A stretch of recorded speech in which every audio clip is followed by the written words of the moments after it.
Damn, what is up with the squad? It's Session Favorite Auntie with Uncle Tennessee's in the building with my nephew for now with the sound off and what? You're rocking with your fam.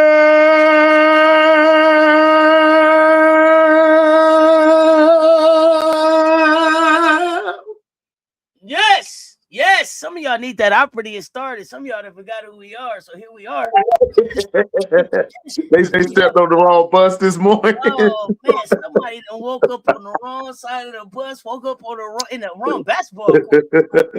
So they ain't wake up like this. No, they didn't wake up like this. But I did. But I did. Yes, I did. Yeah. Yeah. How you doing?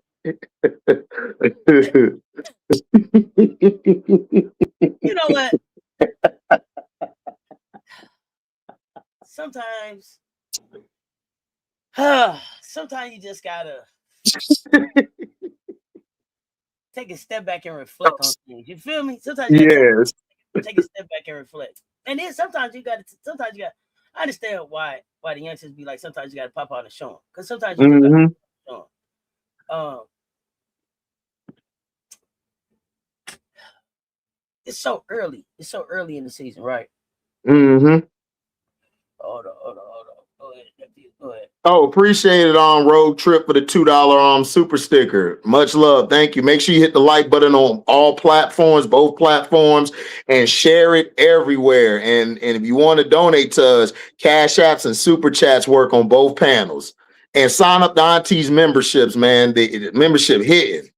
And what's going on, Rogue? Look, let me say this. One thing about me and HD and all of the people that I YouTube with. When we say that we appreciate y'all support, we appreciate y'all support. Mm-hmm. When we say that we understand that y'all could be anywhere else, we know y'all can be anywhere else. That's a beautiful thing about YouTube, TV, radio, where you can be anywhere, where you choose to be here. We appreciate that. But I need for y'all to understand that we're not going to be held hostage to that. Just because you're a fan of being here, just because you pull up here,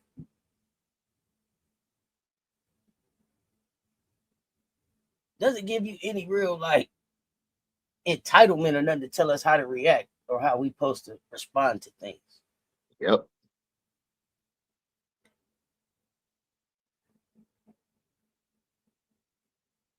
I'm gonna leave it at that. I'm gonna leave it at that. How y'all doing this Monday? Let us know in the chat. If I need to go further, I will. What's happening? Come on in. I'm setting the tone. Let y'all know. I ain't playing around. I ain't playing around. Nope. Okay. Yep. We put a great deal of time into coming in and putting our takes together and listening to y'all take. Yep. Like we want to make sure that you all get the best insight on women's sports, women basketball, and on these women that are trying to be the best at their craft. So we're going to give you the best takes. If we're wrong, we're wrong. We'll admit it. We have no issue with saying we're wrong about something and doubling back. But when we're right, just respect when we're right. Like, don't try to take it into something else that it don't need to go. I think a lot of you are very passionate. We're passionate. And look, we enjoy hoop. At the end of the day, we enjoy hoop. We're not here for just one or two players. We're here for everybody. And we want to continue growing the community. So we just ask you to be respectable. That's it. That's all we ask. Nothing more, nothing less. And when we give something, if you disagree, be respectful and tell us why you disagree. Doesn't have to go somewhere else. It doesn't. Because me and Auntie put in work to make our craft better and to give y'all the best content we can give y'all. So we've got to stop overreacting. It's only been 4 games. Some teams have played 7 games. We have been watching the W. Me and Auntie have been watching it for so long. Everything early sometimes switches up by mid-season. Sometimes after the mid-season, things go wacky where you see a team you didn't even expect come out of nowhere and do something. So we have to take that into consideration. They got to let it simmer. You know, sometimes it smells like dinner is done. And I got to let it simmer for a minute. So all the spices and everything get in the air, all the juices. Mm-hmm. Let it simmer, y'all. Let this WNBA season simmer. It's still simmer. Still figuring out. Some people still figuring out the best way to get to the arena when it's game day. Just you know what I'm saying? Just let it simmer for They take a right turn to the wrong locker room. Like, damn, my fault. They showing up at the same time for the tunnel fits and shit right now. So just let everybody just breathe for a minute. Yes, absolutely. Prayers up for Rakia. Oh yeah, prayers for Rakia, man. We was on the live last night and saw the game, man. Prayers for Rakia. Rakia was having a breakout season, man. Like I told y'all, I was proud of her, man. She's been through a lot of hell, and she came back firing on all cylinders. And this is an unfortunate setback. But Rakia, we're gonna pray for you. All I ask you to do, Rakia, continue keeping God first. Keep praying, do what it takes to get back and better than ever. Don't lose your mental because it's very hard. I tore 2/3 of my knee. I was one more tear from a McGahee injury. And the hardest part, huh? Have they said her injury? I believe it's an ACL. I don't know if they've given it out yet. Yeah, I haven't heard nothing yet. Okay, so I'll take that back. If it's not that serious, I pray it's not, but if it is, just take your time and pray, heal, be in a safe spot, be around people who gives you nothing but positive vibes. I'm not saying she is because we haven't heard anything yet, so I'm not going to speculate. So if it is serious, please be around people who are positive, because if you're not, you will go into a dark place. I'm telling you, I've been there. I've done it. It's hard, but I believe in you, Auntie. All of us believe in you, and just heal first, get yourself right, and come back even better next year if it's serious. Whatever it is, take your time. Whatever it is, whatever it is, take your time, get healthy. We praying for you. Mm-hmm. Pray for 5, play for 5. Mm-hmm. So, and a great job her team did last night. Hot kids. Who? Drop 20. Gabriella Hotcats. Hold on, let me make some noise for Gabriella Hotcats because I know it was like, hey. Yep, Hotcats stepped up. Tell y'all what I saw in Hotcats last night, and it wasn't even 20. Right? It wasn't even about the 20. It was about the leadership that I saw in the huddles. It was the talking that I saw. It was her being vocal that I saw, right? It was all of that. Mm-hmm. Yep. Hotcats. Might have put herself excuse me, if she's gonna get the playing time that she's getting, she may very well be putting herself in the in the rookie of the year conversation too. No, she's in the rookie of the year conversation. She is. She's been hooping. She's been hooping. Like that, absolutely. Yeah, she's been hooping. Even with the minimal minutes, Auntie, she's been doing a hell of a job and putting up some good stat lines. And added with what she did yesterday, she's in that conversation. Next woman up. She just stepped right into it. Yep. As a rookie. Oh yeah, absolutely. And as a rookie in that moment on the road against that team. Mm-hmm. Hey, salute, kid. Yeah. Salute, kid. Yeah. Koulibaly stepped up. Miller stepped up. Natasha Cloud, man, look, that was a great signing. Cloud brought that energy, that toughness, that leadership they need. Real veteran leadership. This is what real veteran leadership, her and Skylar have turned this team around, and they're going to be tough. They're going to be tough in the games this year, and hey, they possibly might be a team that could sneak somebody in the playoffs. I mean, the way they're looking. what I like most about it is they went 3-1 on the road. Yeah, 3-1 on the road. That's hard to do. On the road. Now, what they got to do is don't slip up and be that team who good on the road, but then get home and then give away some games. They got to keep that same energy and that same like, yo, we got to get the job done attitude. That's what I want to see from them.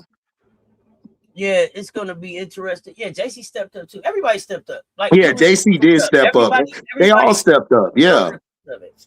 They all stepped up and showed her a piece of it. So it'll be interesting to see. Well, first, right? We want to know what Rakia's status is. And then from there, like what do they do if they try to make a move to get another player in or oh yeah, Marvin. I mean, yeah, I said the Cloud sign, and I told you I saw the vision after that. The one before that, Auntie wasn't selling me on it. But then when they signed Cloud, I said, oh yeah, they in. I changed my mind like right after, like, yo, I see it now. Because Cloud, I didn't want it to be put all on Scholar because Scholar is already trying to run the offense. She's trying to make sure everybody's together, also keeping her passion down because y'all know Scholar gets like, ready. She gets amped up. Cloud is that right player to put next to her because now I got two dogs and I ain't got to worry about nothing. I'm good on the court. I can make that mistake because they're gonna be there to pick me up. I can sometimes if I'm not having a good game, they can pick me up. That's the veterans that I wanted to see around a young Camilla, a young Jaquez, a young Dejanay, even though she's some years in the league, she's still fairly young. So I wanted to see that type of leadership because you need an identity. I think people don't understand what an identity is. You need an identity, and a lot of times it doesn't come from the coaches. It comes from the players. Skylar Diggins, for her whole career back to Notre Dame, has showed dog, toughness, leadership. Whether you agree with her leadership style, that's another issue or a story, but her leadership is A1. And also Natasha Cloud, she has leadership intangibles. So bringing that into a locker room like this will help a young coach like Marsh, who's still trying to figure it out. This will help the team move better. That's the signings that I wanted to see. Leadership, like intangibles in the locker room, not an old head coming in trying to take over and run the show and be it all about her instead of the team. That's what I love to see. And shout out to Chicago. They doing their thing. I got them in my top 2, top 3 power rankings after these 4 games, 5 games. So hey, they doing good.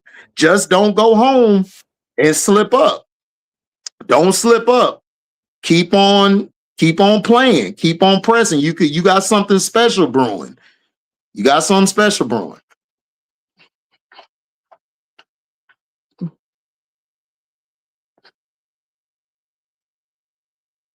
Sydney Taylor does great. Sydney Taylor gonna be fine. My thing with Sydney is I just want her to get a little better with sliding her feet. If she slide her feet because she got the length, if she continues sliding her feet, she's gonna be special. She's gonna be real special. But Koulibaly, man, Koulibaly, man, I'm a fan of hers. I've been a fan of hers since she was in Texas A&M. She could hoop. She could play both sides, and she's fearless. Like her toughness in the game against the Mercury they lost when she was going at it with AT, man, she showed grit. I said, this is what they need right there at that wing position. Koulibaly, you need that toughness. People just forgot how good Koulibaly was because They did. But again, as I said, health aside, Chicago makes the playoffs. So, yeah, they do. Let's see what moves they make. This right now is going to tell me a lot about where the front office is. Depending on where Rakia's injury is, it'll tell me a lot about where the front office is as far as all in on this roster. Right.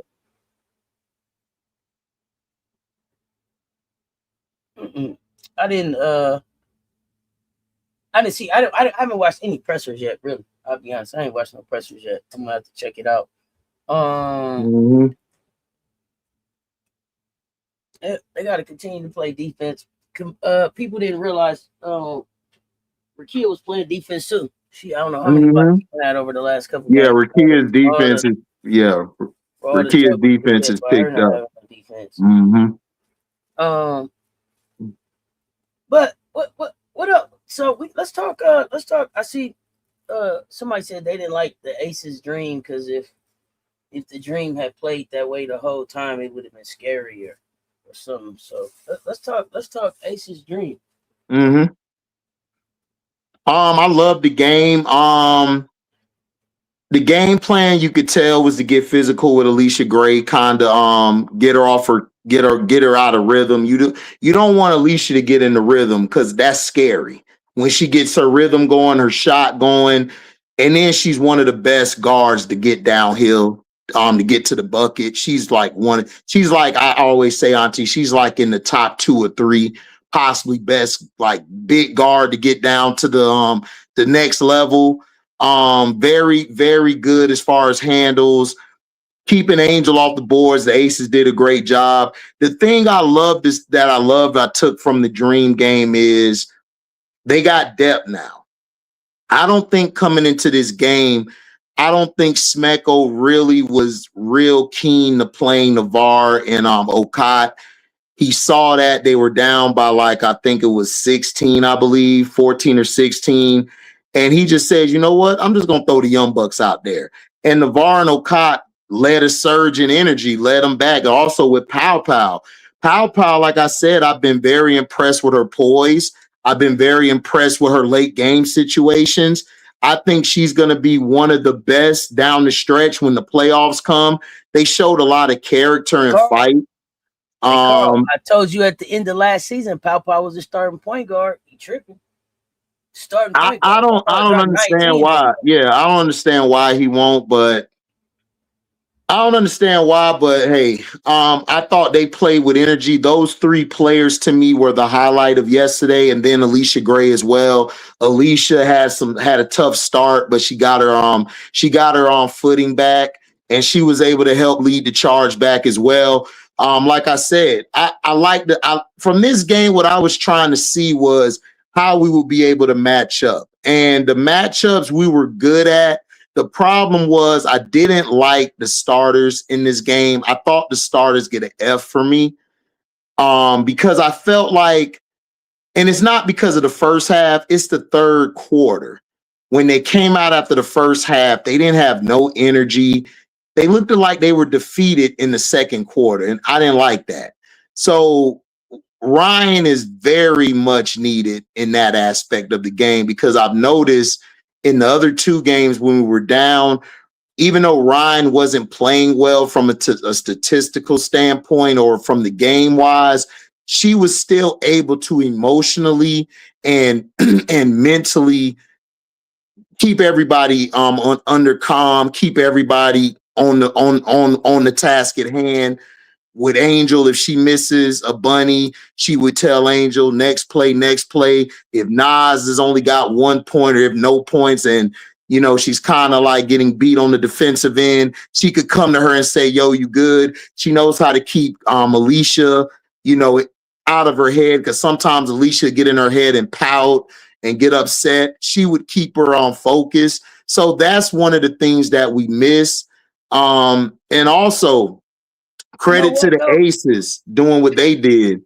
Go ahead. Ryan made a mistake though. Ryan shouldn't have gave Asia no bulletin board. At the end. Yeah, she shouldn't have gave. Oh yeah, when she said what she said. Oh yeah, I'll be here next time. Asia already told y'all she here to prove people wrong, man. Y'all stop poking that bear. Y'all seen Anissa Morrow give her that too small. Yeah. In the head alive to her. Ryan, we'll see you soon. Yeah.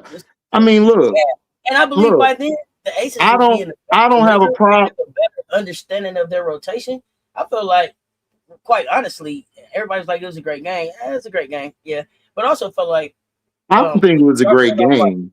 I also felt like we took our foot off the gas and started playing with rotations and But shit that we wouldn't necessarily have done if the game had been a different game. But you go want me to ahead. be honest? I don't believe the game was a good game. I believe it wasn't a good game. I'm talking from the dream standpoint. I didn't like the game. Carl Smecko has this issue, and it goes back to last year. I've said this on plenty of occasions. Are you coaching the game or are you coaching by your analytics? Analytics don't tell you the whole story of how the game is being played. I felt like he should have went with Okada and Navarre sooner. I felt he should have played them a little longer. I felt he should have sat Angel and Alicia down early on to get their head back right and then put them back out there. I think he doesn't know the pulse of his team. And if I don't you think know, he knew like that he I could know, do that yet. Auntie, huh? I don't think he knew that he could do that yet. Now he know he can trust him. I don't. Now he know he gotta trust him. I feel you, Auntie. We'll see. But I've seen this last year. He do this. Like he doesn't show me he knows the pulse of his team at times. Last year he did the same thing. When Ryan was chucking up shots, that was the time to say, Ryan, come here. Stop chucking up shots. I'm gonna sit you down. We'll get you back later, but I need you to sit down and keep focused. Because you have to know your players. I don't think he knows his players sometimes, or if he does, I think he's too passive in saying, yo, this what needs to happen.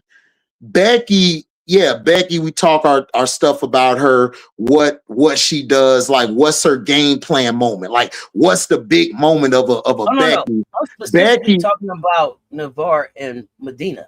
He didn't know enough to know what they would do in that moment. No, I think he didn't either. No, I agree with that. He didn't know. He didn't know. Yeah, he didn't know. That's specifically for those. Okay, you talking about them two. Yeah, he didn't know. He didn't. I think, you know what happened, Auntie? I think he was like, we're down. Let me throw them out there and see what I got. And when they did what they did to swing the game, it was like, okay, I got a bench now. Okay, now I know what I can do. Now I know what I can now I know what I can put, who plate I could put stuff on and who I need to give a little ration to. Because they might overeat or they might have a bigger plate that their eyes may get too big for, or their eyes are too big for their stomach, as that saying goes. So I see that. So, but I'm still wait and see with Smecko.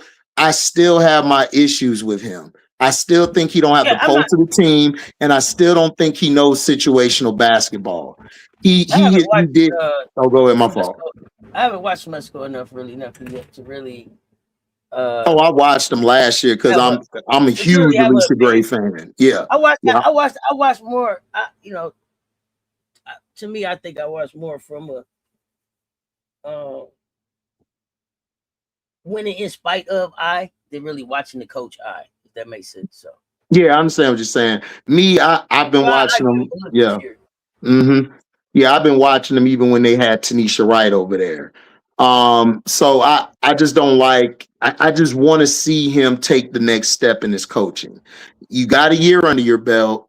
You came out of nowhere. You was up for Coach of the Year.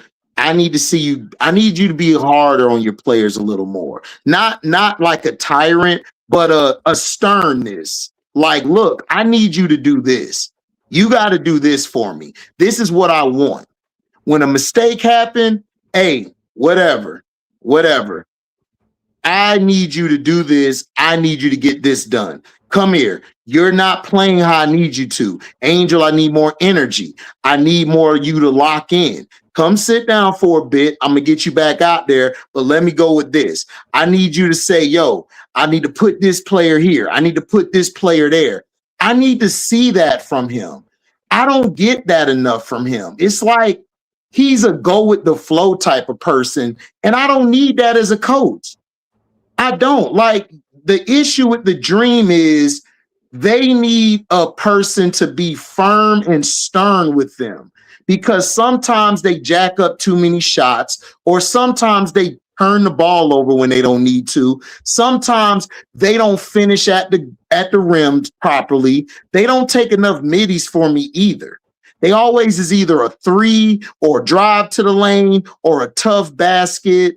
There is nothing easy for them. It's like Auntie, that person that come to the court, they trying to take all these crazy shots. It's like, bro, you ain't got to do all that. Just pass the ball out, reset, I'll get you the ball back, and go get an easier shot.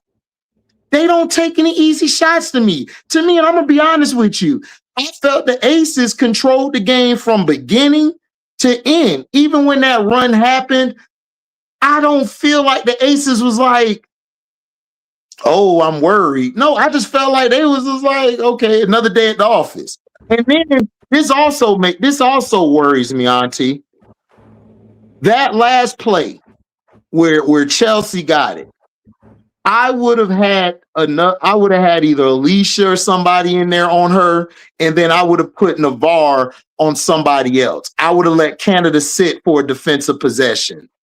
Canada's too small, and she wasn't really doing well on ball defense. She did good off ball because she got a couple steals, couple loose balls, and turned it into transition points or got a long rebound. But I needed my defense in at that point, Auntie. That's what I'm worried about. And everybody. Who is the defense? Who is the defender there?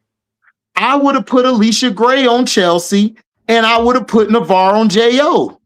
I would have just did it that way because, Auntie, the ball is going to either or player. It's either going to Asia, it's either going to Jo, or it's going to point guard. I would have had Angel on Asia like they did. I would have had Alicia on Chelsea, which should have happened, and I would have had Navarre in there on Jo. And then everybody else, you could have mixed it up with either Nas or whoever or whoever else. But I'm not putting Jordan Canada on Chelsea Gray. That was lunch meat. That was dinner. That was dinner time before the dinner got served. It was already ready. So that's what concerns me. We went right back to Chelsea too. That's what I'm saying. We went right back to Chelsea after she missed that one. We went right back to do it again.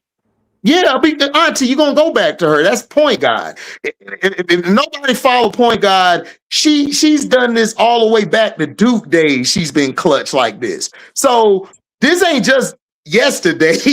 Like, you know that saying, I was born, but not yesterday. So they went to her because they knew it. I questioned him in his rotations, like you said.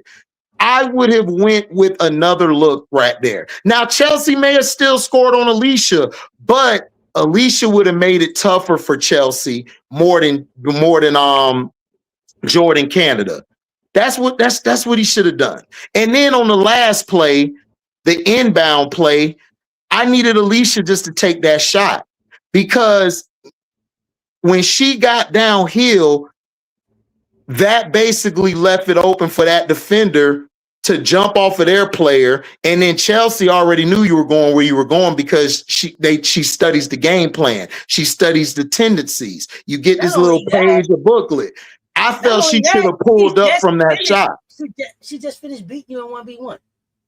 Exactly. So I would have stepped up. I'd have been, and this is also why I don't like Smecko.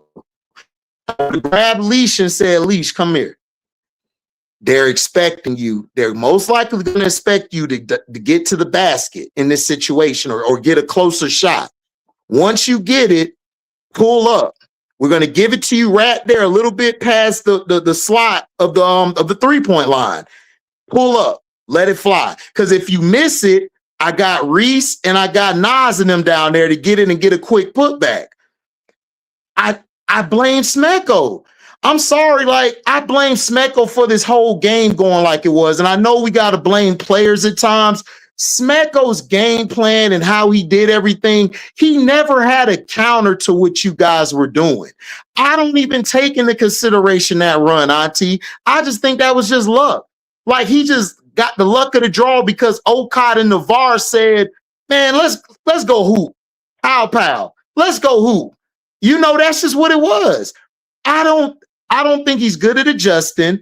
I don't think he knows how to counter. I don't think he knows how to read the tendencies of what's going on in the game. I think sometimes he loses himself in his analytics and his numbers. And that's going to cost them when the playoffs come or the second half of the season comes. How much longer do you expect him to be the coach? I'm going to be honest with you. If they get beat in the first round again, Auntie, I could possibly see a change sooner. I can see a change after next year or at the halfway point if they depending on how they play after this game, which I think they'll be fine after this game. I think that if he doesn't show any progress after the season, if they get beat in the first round or they don't make it, I can see him going. I could really see him going. Wow. Okay. So that's how I think. So he got to get better. He got out coached in this game. He got out coached in the Dallas game, and he got out coached in the Minnesota game. He's getting out coached vastly. He got out coached in the preseason by Sidney Johnson. So I don't know, man. I don't trust this guy. He got out coached a lot of times last year. The only reason they were able to win was because Powell gave him that spunk, that spark off the bench, and then Alicia closed. Ron played some good defense. Jordan Canada was able to get downhill, get some buckets off of steals. What do you feel like Bree Jones coming back gives them? It gives them an extra scorer, but I'm going to be honest with you. I'm not really a big Bree Jones fan. I haven't been a fan of hers. Even in Connecticut, I didn't like her. I don't think she plays more finesse at that size than play with power. And I need more power. That's why I believe Ocott, I believe he ought to try to give Ocott a lot more minutes and to finish the game starting, because I think she's going to be way better than Bree Jones. But I think they'll complement each other perfectly, because you'll have a finesse big and then you'll have a power big. But actually, Medina can go finesse or power. Yeah, she can do both. That's why I like Medina. And like he said in his presser yesterday, she's going to be one of the best players, if not best, in this league, because I see it too. Like, Medina can hoop. Like, Medina gets better by the dribble. That's scary. Yeah, I don't think people understand how scary that is. Like, how great that is to be able to retain, Auntie, information like that and get better and better. You know, I mean, I look, Medina gonna be. I told everybody, look, Medina gonna be scary. She's gonna be one of the best fives in this league for a long time. Seriously, they better be careful. They better be glad she didn't get another year. Yeah, exactly. They better be glad. What's happening in High Life? They better be glad. What's up, MJ?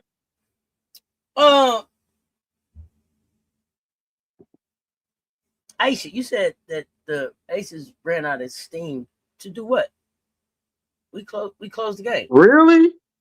No, I didn't see that yesterday. Because if y'all want me to be honest, I'm gonna burst a lot of y'all bubbles. We didn't really get a run going until Asia went to the bench.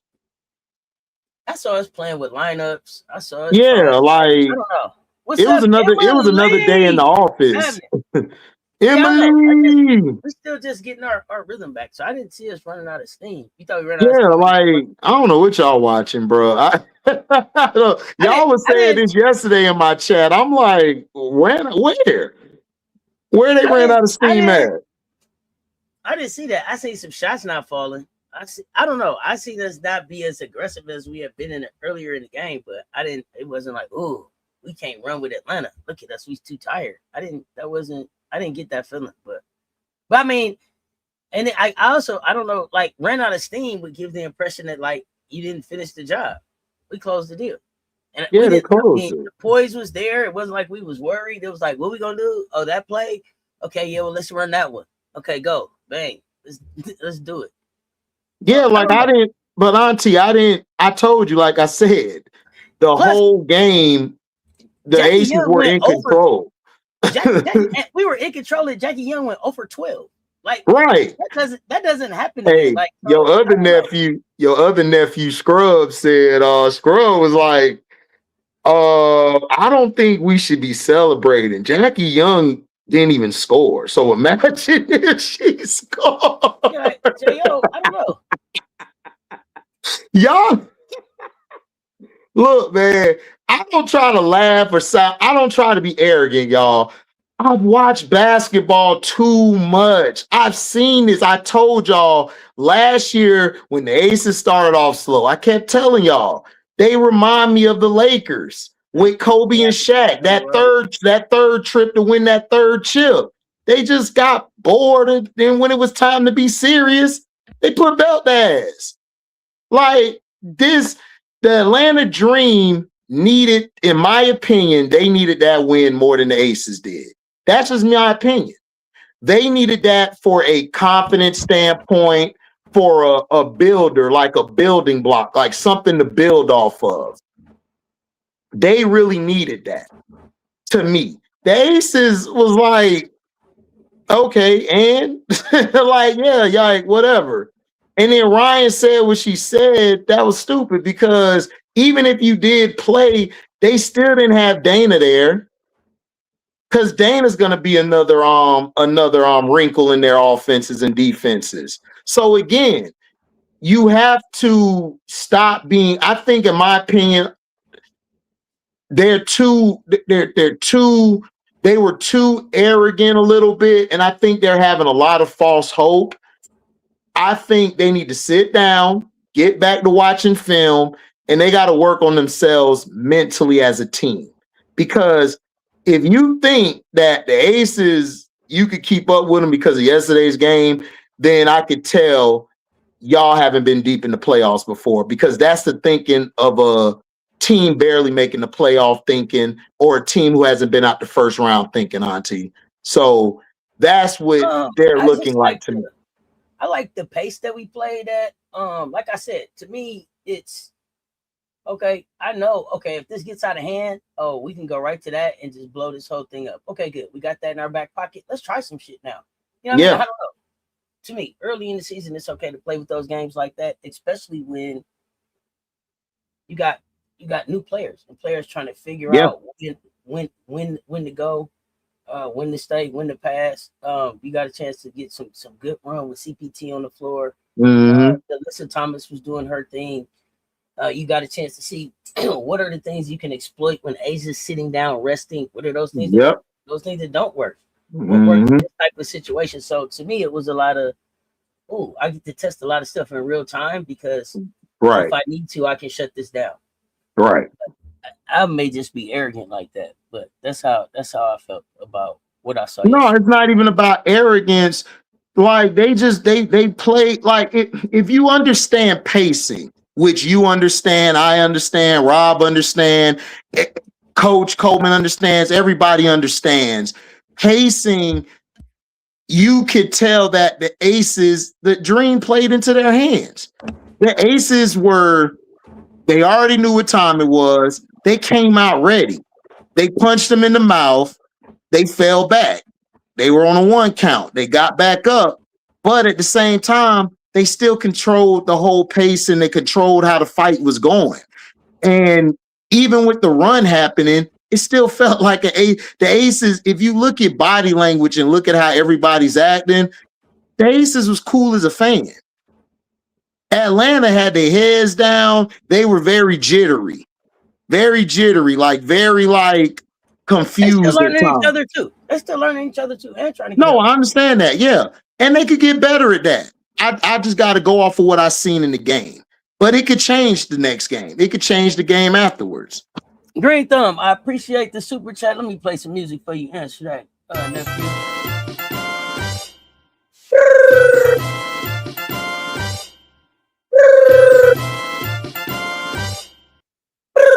Appreciate the super chat, Green Thumb. HD, how was arrogance demonstrated on the court? What happened? How was arrogance demonstrated on the court? When you what do you mean? Oh, you talking about from the Dream standpoint? Yeah, you was talking about their arrogance. What did you see? Yeah, they came out thinking that they really were on the same level, the playing field as the Aces. You could tell from the beginning and how they attacked. And then when that shit got crushed, all of their heads was down by the end of the first quarter and mid-second. Everybody's head was down. Angel, Leash, Jordan. They looked like they quit. Are you talking about versus like them clapping and being up and talking and in the game? Is that No, it's not even about talking, Auntie. It's about I'm not even going off that. I'm going off of how their approach was. okay? They actually thought they could just attack the way they can attack. And against a team like the Aces, I felt like that was kind of arrogant of them. Like, you supposed to go into the game, you got to be able to know how do we counter that. They didn't even give the showing respect, which I call it. They didn't even show any respect because they didn't even come with a counter. They didn't even come with a pushback.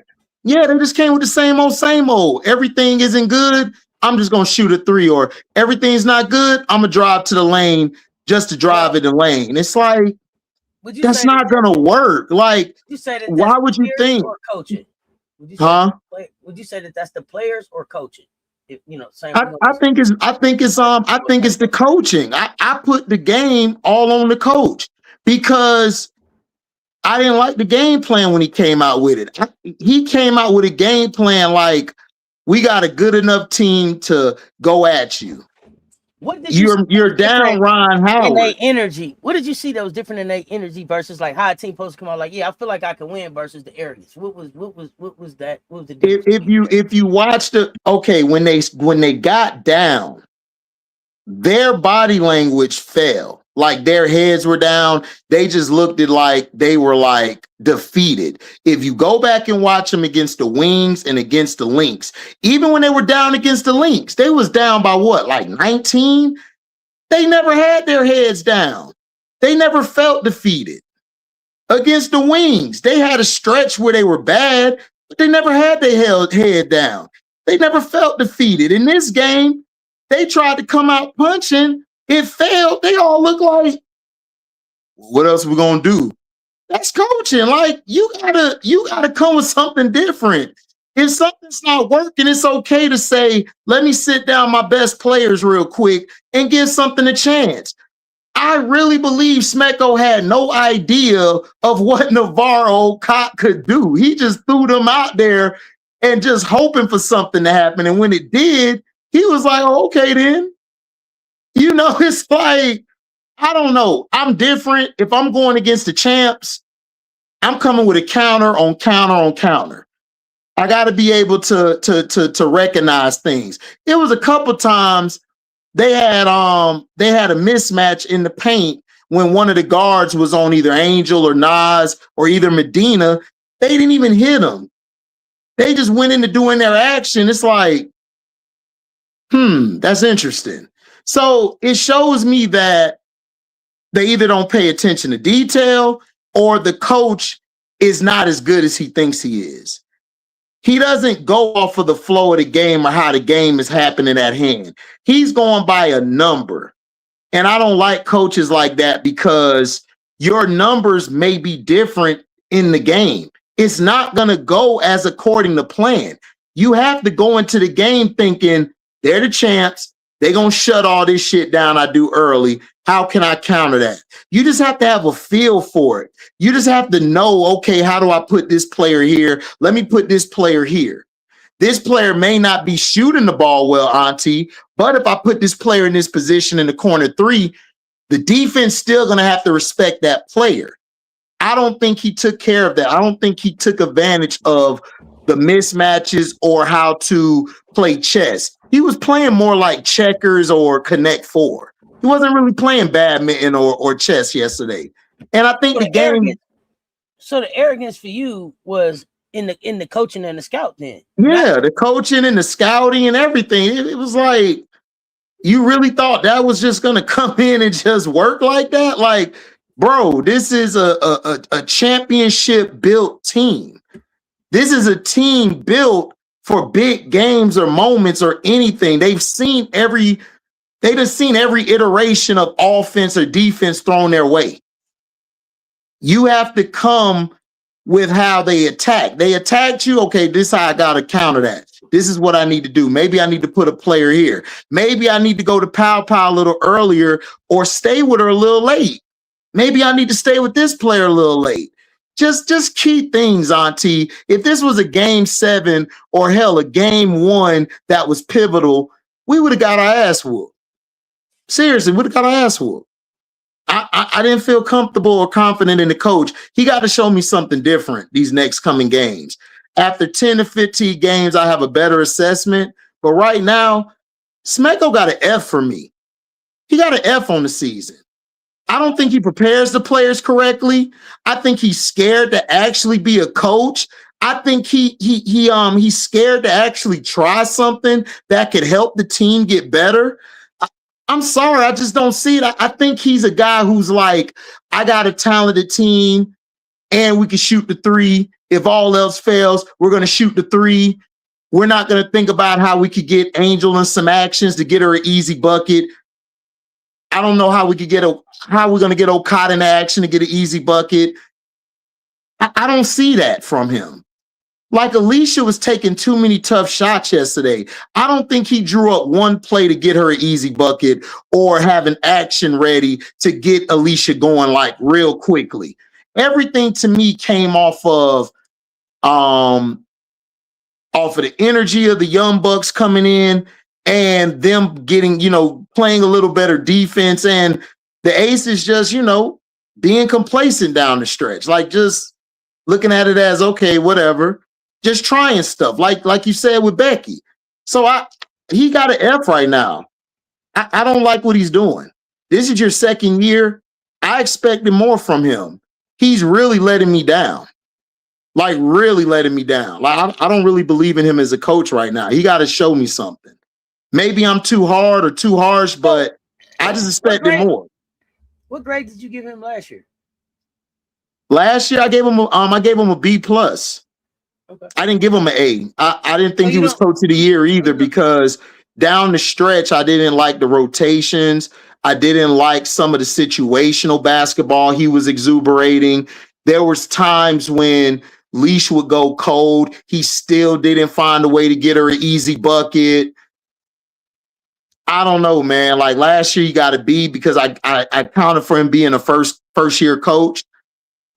But this year, in your second year, I expected you to take a leap in some of the inadequacies you have.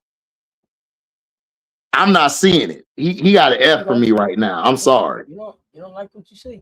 I don't like what I see. All right. Wow. Smesco got work to do as far as Nephew is concerned.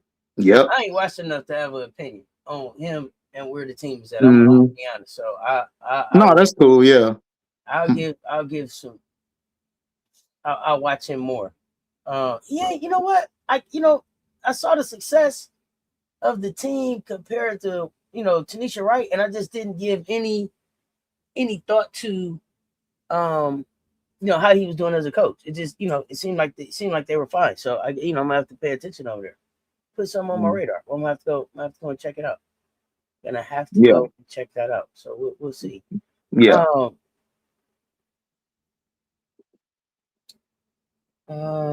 Like he'll be good against like the lower level teams, but the teams like the Aces, the Liberty, Phoenix, like hell, even Chicago, he's gonna have to come up with a better game plan.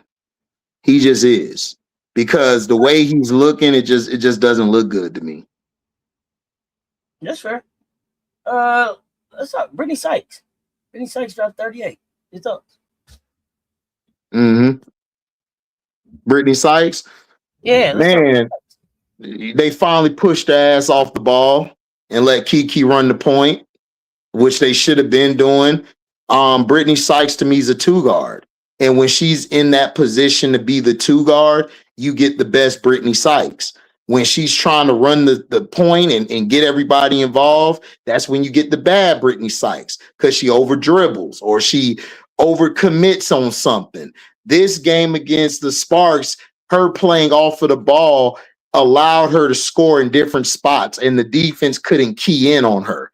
So I loved what she did yesterday. And I think, like I said, the Tempos is a very weird built team.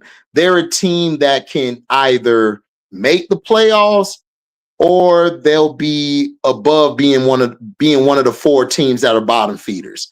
they're not going to be a bottom feeding team.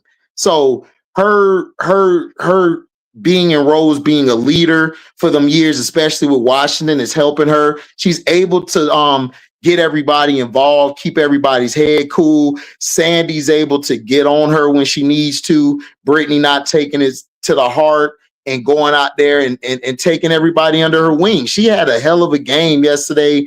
And, you know, she's finally, I think, realizing, okay, this is the best form of Britney I got, which is playing off the ball and being that point of attack defender. Or I don't even need her to be a point of attack defender. I got Kiki Rice next to me. She can guard the point of attack, or she can guard the off guard. So I'm interchangeable on defense. Mabry had a bad game, but it didn't matter. Kiki came out and Britney carried the load. And then you had the defense step up. The defense got a whole lot better with all the men. And I can't think of the other girl. I think Auntie was missing too. The other rookie, Justiek or Justai. Sorry, I messed her name up, y'all, but she did a good thing. So Sykes, to me, had one of the best, if not best, performance yesterday. I'm proud of her, and I just want her to continue building on that. And Sandy's got to let Britney Sykes be off the ball, or when she gets the ball, she got to be able to let her go downhill or get to a point where she drives and pitch, and that'll be the best offense for the Tempo. I think the Tempo will be a nice little team who can mess around and make that 7 or 8 seed if she plays it how she needs to play it. But I'm concerned because I still don't think Niara is a starting 5. I still think Niara needs to come off the bench. Timmy Fack Benley's not there. That's going to hurt them. They needed another 5 in there. Keone Key's getting better to me. She still has work to do on her game, but I like what I'm seeing from her, the energy, trying to rim protect, trying to defend. She gives effort. I like the young shoot. Kia Nurse to me. I like Kia Nurse more in this role where you don't have to depend just on her 3 ball. Like, if her shot not falling, I could pull her. But then, like, if it's going, I could keep her out there for a few minutes, and then I could pull her back, you know, once we got a good sizable lead, or, you know, everything we're doing is effective. That's what I like about Slim. And the Tempo. Yeah, Laura, just keep. Yeah, just keep. Thank you. You said sustainable. I don't trust Sandy as a coach, but I think if she keeps Kiki in the starting lineup, it's sustainable. If Kiki's not in the starting lineup, then no, it's not sustainable. Because you need a person in there unselfish. You and Mabry are selfish. They like to jack up shots. You need somebody in there to say, yo, can't jack up shots this play. We got to move the ball. When Kiki's in there, they move the ball. When Kiki's not in there, it's ISO ball, it's everybody for themselves.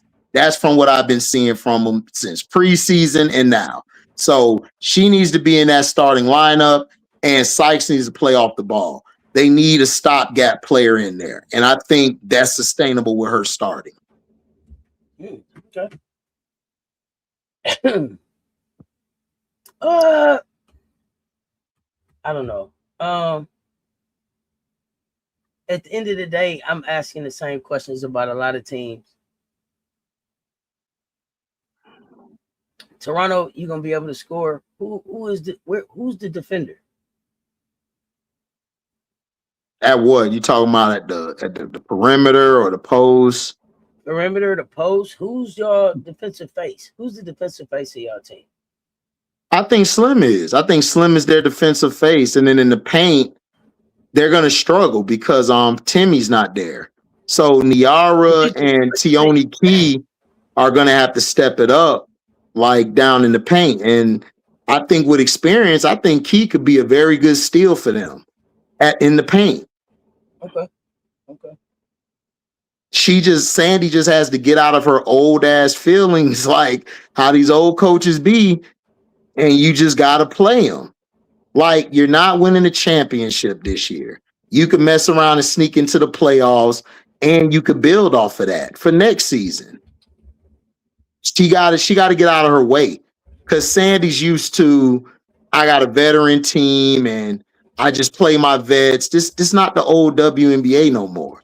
This is a W where if you don't have a set lineup that's a championship contending lineup, you need to play your youngins so they could take the pressure off of Mabry and Sykes. You don't want to burn Sykes and Mabry out, having them play hero ball all day.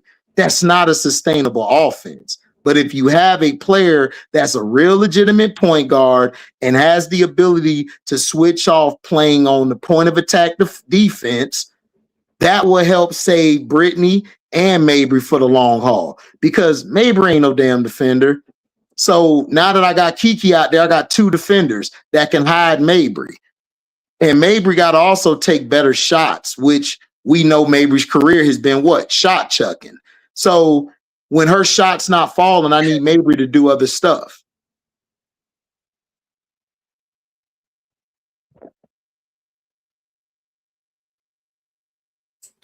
Where are those areas that you think she can help best?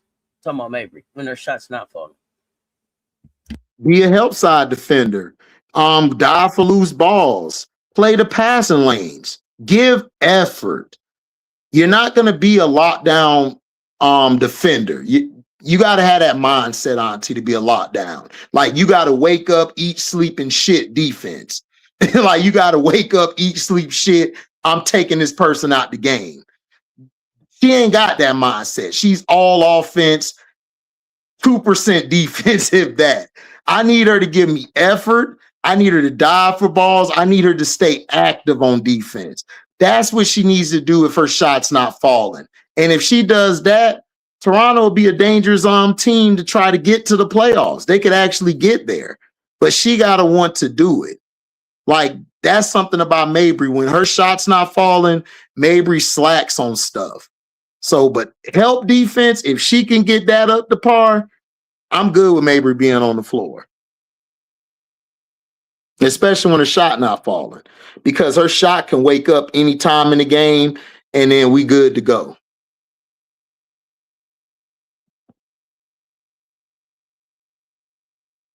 Which Toronto could have done. I was gonna say, I think that Toronto really was relying on getting Shakira. And when they did get Shakira, that might have helped them, but I mean that might have hurt them. Yeah, that did.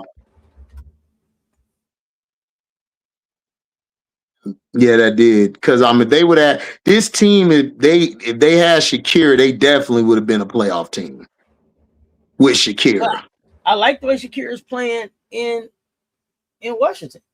No, I love her in Washington. I'm just saying, hypothetically speaking, if they would have got Shakira, it would have been a guaranteed playoff. That's why I got Washington guaranteed to make the playoffs, because Shakira. But if Shakira would have went over there, I think it would have put a lot more pressure on Citron and Kiki to have to carry the load every night. They don't really have to carry the load like that every night, because Shakira is that bucket getter who can get you a bucket anytime when you need that score. So that helped Washington out. With Toronto, she would have did the same thing, because Britney Sykes goes cold. Mabry, we know, go cold. And Shakira at that point would have been getting them buckets while they're cold, and that would either kept them in the game or help extend their lead in certain games they play in. So, yeah, I love Shakira. Like I said, I knew Shakira was going to come out and hoop this year. I had her making an all-star team coming in this year, and possibly being possibly could be up for I think most improved, if not most improved. She can be in the conversation of MVP and all that if she can keep Washington at a certain if they can be at a certain range, like out of the 1, 2, 3, or 4 seed. Mm-hmm. And they could get there, because they're like, look, I like their makeup. Cody, Rory. I keep telling everybody, Rory, man, she coming. Amore kind of has been disappointing me playing the point. Amore might have to be that 6th woman coming off the bench, where she comes in and be that change of pace scorer who can come in and do what she does, getting downhill and hitting the 3 ball. So we'll see. Well, Rory looked like she's the closer. She's a closer for defense. You know what I'm saying, for defense. Period. So Mm-hmm. Interesting that I see why they kept her. The only thing about Rory is if they get a defender that has more size, they may try to move on from her. But at this point, I think she looks like their closing defending guard at this point. Their defending point. From the games that I saw, it's been her on the floor while Amore sits. Or off and And the on. offense runs better with her out there to me. So we'll see. It definitely I just don't like Amore at a point guard. Yeah, I just don't like Amore at point guard. Like she's too schizophrenic to me. We've also seen them on the floor together. Yeah. So maybe that helps. Yeah. I mean, if you put them both together, yeah, but I don't know. I look at Amore like a better version of HVL. That's how I look at Amore. I don't really look at her as I can run the team, I can shift the defense. Like I don't see her as that. I see her shifting the defense more being one-on-one or getting downhill and like diving and then pitching out. Like that to me is that when Rory's in there, Kiki and Kira are like, it's like a glove, and Citron is like a glove. Everything is moving at a nice pace, at a nice flow. Everything is like an offense. It's like with Raven with the Fever. Like the offense looks so it's all my turn and then your turn a little bit, and everybody else get it off the cusp. But when Raven comes in, man, shit, we running, man. Get in the caddy. Let's ride, nigga. Come on. Turn that music on. Turn on Morris Day in there. Let's get down. Let's ride out. Morris Day in there. Yeah, just put Morris Day in there, But I don't know, Auntie. I just love point guards. Like real point guards. Have you heard? It's a brand new dance. And it's called a bird. Right. Y'all didn't understand what that Morris Day meant right there. Yeah, they don't understand. Y'all didn't feel him right there. That's hilarious. Yeah. But that's how I look at it. I don't know. I just don't like a point guardship. I just don't like a team with no point guard or a floor general. It just looks so out of place. It's like, I guess. I guess we're doing this. I guess. So let's do what we gotta do. It's like I'm watching my damn Orlando Magic. I'm like, I can't go through another season of this. Let me get the league pass. I can't do it. I can't watch bad basketball, y'all. I'm sorry. I can't. It's terrible. Man, get you a point guard. Like, hashtag bring back point guards. For real. A lot of these teams, they got no point guards, and they just look like it. They look like it. Because if you look at the Sky, for instance, Auntie, with Skylar or hell, even Natasha in there, they look like a team. Everything looks accordingly. We watch the Aces. Everything flows accordingly. You look at the Liberty. Before I saw they had this Astier girl, man, I don't know where the hell they got her for. I had to cut Scrub out. I was like, Scrub, that's why Scrub was trying to bet me about the Liberty play the dream. I said, see, you think you slick. I ain't know about no Astier. They look fluent because the ball moving. They're and then Stewie, Stewie can run the offense as well from the wing position or the 4 position if she needs to. So I just don't like a team without a point guard.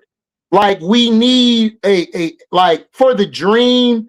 I want to see Angel more point forward, like running the offense from the 4 in either the post or from the elbow or from the top of the key. Because Alicia, Jordan, Pow, even it just looks a lot better, and that's what I want Smecco to do. I'm trying to see him see what I see, and it's like, nigga, help me. Like, can you help me? So that's all I'm saying. That's why I love point forwards or point guards. it makes everything look good. Hell, even for the Bulls with your boy Mike, when Pippen started running that point forward, everything just looked like an offense now. I don't know. We need more point guards or players that are point forwards or floor generals, Auntie. We need that back ASAP because teams just don't look right. They just don't look good. They don't look good at all. But they got some guards coming to the league. I don't know how many of them are point guards. Yeah. But they got guards coming to the league. It's been a lot of bigs coming out. They got some guards coming into the league. Mm-hmm. Yeah, I agree. Amor is Dana. Hell no. Dana play defense. And Dana could score better. No. Even in college, Amor wasn't good as Dana. At Louisville, no. No. I'm sorry, big bro. Dana, no. Dana was cold. Y'all better go back and watch Dana from Louisville days. All that stuff you see with Amor, HBL, that's Dana to the 100th power. And she gonna shut you down on the other end. She gonna go at the point of attack. She gonna lock them down. And then she gonna be like, you ain't moving shit.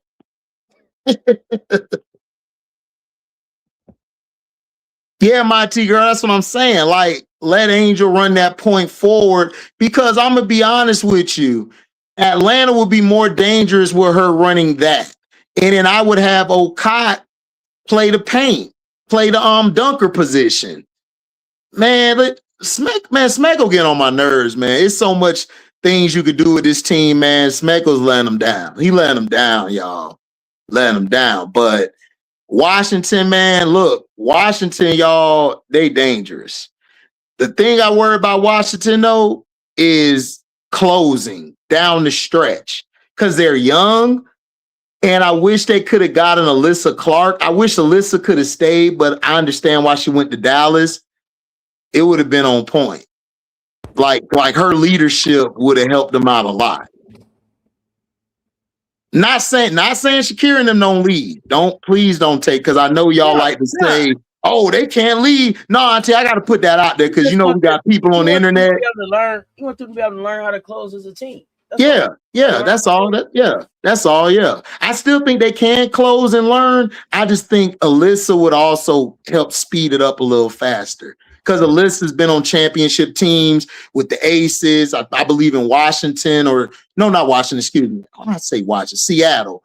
I'm thinking of the other girl who went to Washington. So she has championship DNA. She knows how to do all the little things to help the team win. And she's a very good veteran when it comes to younger players. I like how she works with younger players. Even at Athletes Unlimited, I believe she was out there. She was working with all the young guards and forwards who wanted to play. Oh, scoring-wise, AB, I feel you, but I'm sorry, man. Amor scoring-wise wasn't touching Dana. Dana was special, man, at Louisville. And in the pros. When she's in her right role, where she don't have to think about setting the offense up, Dana a problem. Can Austin stay healthy? That's why you bring in a Lauren Betts. Because look, you got Lauren Betts there, so if Austin get nicked up, you got Betts. You got other players. You got a lot of versatility. You could mess around and have some lineups where you move Kiki to the 5. You could have Prosper or whoever at the 4. You can have Cody still at the wing or Citron. Like, the Washington Mystics have a cheat code of a team. They're just young right now. Like, they got to gain experience. Once they gain experience, they're going to give a lot of teams problems down the stretch because they could guard 1 through 5 well. They got people that could come off the bench and change the pace and scoring of the game. They also have toughness with Citron. Citron, I believe, is leading the league in rebounds, and she's, I think, in the top 10 in scoring or 8. So she's done up their game. You got Sony Citron, who's starting to turn into that closer for them. Man, who's starting to take on they more. talking about CC in the MVP conversation. Then Sony No, in the MVP conversation. Citron. Yeah, they Citron, Auntie, I said on my live yesterday on All Day DZ, Auntie, I said, when we gonna have this conversation? Everybody like, what do you mean? Sony. When we gonna talk about Sony? Why are we talking about CC? Like, I gotta. This is why we got our platforms, Auntie. We gotta tell the people Citron should be in that MVP conversation. Like, and I'm not just talking about offensively. She's been shutting shit down defensively. She's been a terror on defense. I love the way Sony Citron been moving for the last probably 3 seasons. You saw that Euro step, Auntie? You saw that Euro step? You saw that? In that late? To the late. Like, what you thought I was gonna do with it? Oh, let me do my Michael Jackson. Ow! Not ow. I ain't got time for you. Hey, Auntie, I was gonna ask CC, are you okay? Are you okay, CC?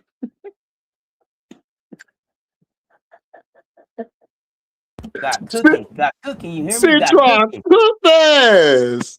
Man. Got cooking. Citron was cooking. Yeah, Citron underrated BBZ. They don't even talk about. That's what I don't understand.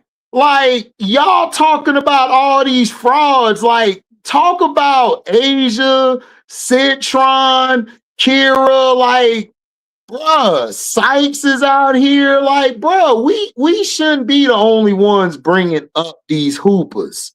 That's the problem. That's the issue me and Auntie have with lazy takes. This is why we're not having lazy takes this year. Like, if you're going to bring something, bring something. Like, bring something to the table. We got all these hoopers out here. Stewie, even at 32, 33, y'all trying to get Stewie out the way. And Stewie is like, what? Stewie's still hooping. Stewie said, I ain't going. You know, I mean, we gotta start highlighting like the players like on these teams that's stepping up, that's bringing it every night. Y'all keep bringing up these same old tired people, man. Y'all talking about in the mainstream CC32, man. Sony needs to have her name put in the conversation because she closed the deal and she defensively take on the best perimeter players, sometimes the point of attack. Man, thanks for the $1.99 super chat. BBZ, Citron is who they think CC is. Hey, Citron is Citron. Citron been that hooper since she was at Notre Dame when her and Hannah led that team to the Elite Eight. Bruh, she can hoop. She's a player who continuously plays like a vet. You know that young player Auntie you watch, they a vet. They just look like a vet, like how they move. You know, they're beyond their years. You know, we call that a young fella, a young woman with an old soul. That's how Sony moves to me. And then like in the game, I loved like Shakira. Like, you know, Shakira got her tech. You know, Sony was making sure, yo, you good. And then like, I think Shakira made a nasty block, had a beautiful block at the end. And you know, she was getting hype. Sony was like, yo, man, good shit. But like, let's be careful. We need you. We need you, OG. We need you out here. You know what I'm saying? And I don't see a lot of young players doing that. Like telling the OG, like, yeah, I see it. I feel you, but hey, you good. We got you. We just need you to stay in the parameters. We need you to close this game out. Sony is showing everything. Huh? I think we'll see it more. Like we're seeing Hawkins do it as this new group comes in. Yeah. Yeah. Seriously. Like that's what we're seeing. We're seeing that more and everything. Hawkins showing leadership. I mean, we're seeing a lot of it. Like I said, we're getting We're getting a lot of these young players coming in. They're showing that they're crop players. What I mean by crop players, people that's the cream of the crop. If you don't know what that means, a lot of times y'all like to put the bullshit on top, but then the cream of the crop always finds its way to the top. You know what I'm saying? So that's what I call her. She's a crop player, and she's growing. She's growing like she was that little seed in the dirt, and now she's growing. She's sprouting out. We're starting to see that, and that's what we're going to see from these players coming in. And that's what I love to see. A lot of parity. That's what we call it, parity. A lot of competition. So as the season transpires, y'all, we're going to see different conversations, different players moving in position of being this and that. But we need to also show love to those players who don't get talked about a lot. Let's start talking about the players who aren't really being talked about. Yeah, outside of Anissa doing that too small, Anissa's been the best player on UConn. I mean UConn. What? Connecticut, y'all. My bad. My bad. It's been a long morning. But Connecticut, outside of that too small, she's been the best player. So that's something I hope they keep around to help build that team going to Houston next year once they get a high draft pick, because they're not going to really do anything. They're really out there tanking. So that's something I want to see. Players continuing to grow. Watching Kennedy Carter this year has been beautiful, been a treat to watch. Had a great game yesterday. I get tired of the bad takes, y'all. Players are going to have times when they just are who they are. Like, let them have a bad day. If they're feeling like their day isn't going well, stop trying to make it into something it's not. We got to stop that. I wanted to talk about that too, Auntie. I didn't text that to you. I'm so sick and tired of y'all. Kennedy Carter is playing. They trying to bring up at the end of the presser. She talked about she wanted to be in and stuff. I didn't see no problem with it. People trying to say, "Oh, she trying to be this," and I said, we're not having that. We're not doing that. Becky came out and shut all y'all asses up. It wasn't a big deal. Players who are great players, who have great talent, want to be in at the end of the game. But at the time, it wasn't her time to be into the game. She's going to be in a lot of games down the stretch. It's only been 4 or 5 games, y'all. Like, can we let these players be players? Let these hoopers be hoopers. Y'all look for every little thing to tear something down. And then, Auntie, they want to blame somebody else for it, but you the one doing the same thing. But you doing the same thing, but you trying to get on somebody else. Always looking for something. We got to stop this, man. Like, y'all don't make hoop fun. Y'all don't. Y'all got to stop looking for every little thing to try to tear something up. Why? Could it be that Kennedy is a hooper who wants to help her team? She wants to do everything she can. Down the stretch, she felt like she could have helped them in this in this moment. Why does everything got to be a negative, Auntie? Why everything got to be a negative? Why can't we look at the positive and stuff? Why every time we watch the game, we got to find hating or something? Some people can't watch the game without the negativity. That's what I'm learning this season. That some people just can't enjoy basketball. It's unfortunate. Yeah. Like, I want to see more. I don't think people want to see. I don't think people want to watch the game grow. I don't think y'all want the game to grow. I think y'all just want the game to be days of our lives, dramatized, a narrative, an agenda going on that we could talk about. It's like, I don't even want to hear that. Like, we don't need that. We just got done watching some great hoops this weekend. And the first thing y'all want to bring up is, did you see what happened to that Kennedy thing yesterday? Or did you see what happened to Angel Reese? Angel Reese missed the layup. It's like, bro, can we move on? Like, it's tiresome. Players are going to have, yeah, thanks, Jabari. People hate watch today.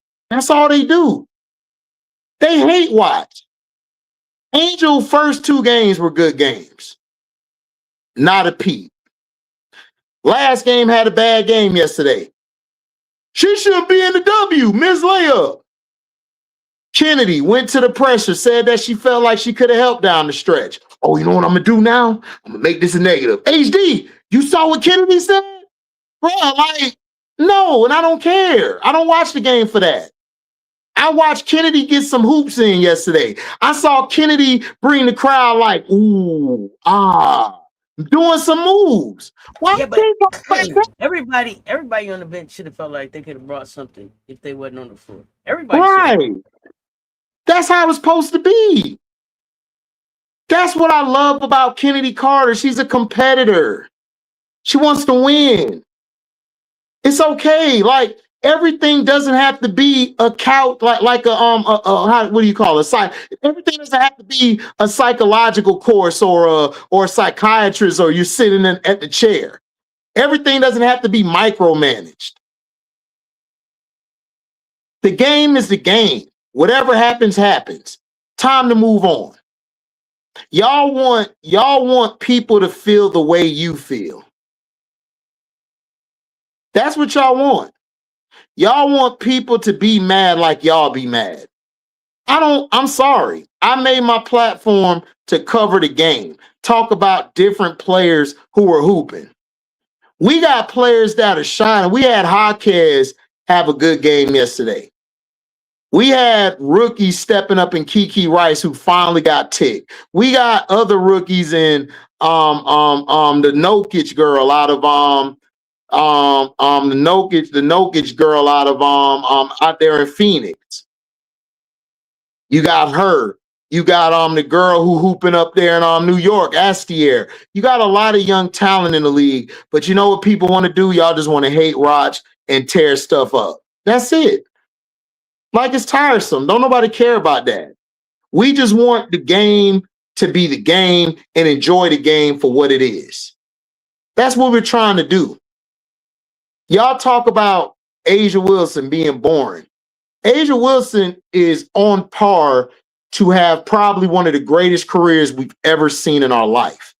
So you need to appreciate what's in front of you instead of tearing it down to go jump on the cotton candy train, which ain't an official train. It's still about to break down. How about we go with the sure thing, 45 points, the on par to pass everybody up that she's still playing with. And look, we got to do better, man. We got to do better as a community. You got to. Yeah, like dumb questions, Billy. They asked some dumbass questions at the presser. Like, bro, who cares? How about we ask a basketball question? Why we can't have a basketball question? Why?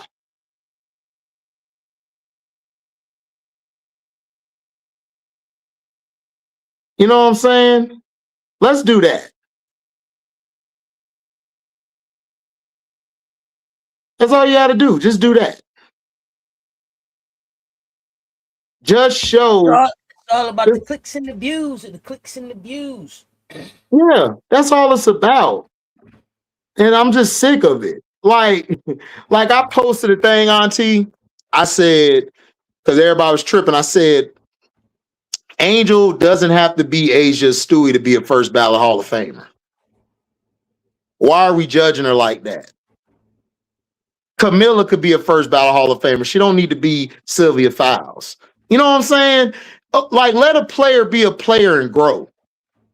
But you know what we do? You know what we do? What they gonna grow into? Right. We don't know. Like, it's only their 3rd year. Like, everybody think it's over with. It's crazy to me, man. Y'all make the basketball conversations not fun, in my opinion. Oh, Green Thumb with Super Chat, Auntie. Oh, hold on, let me make some noise.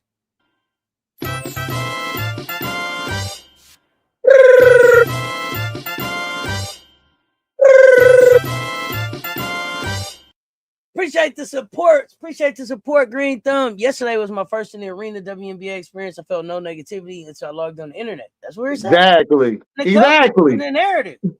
That's the narrative. Exactly. Exactly. I agree. Like when you go to watch the games, people I done been around to talk to, they enjoy it. There's no hate. There's no narrative. People just love it. They love to experience something.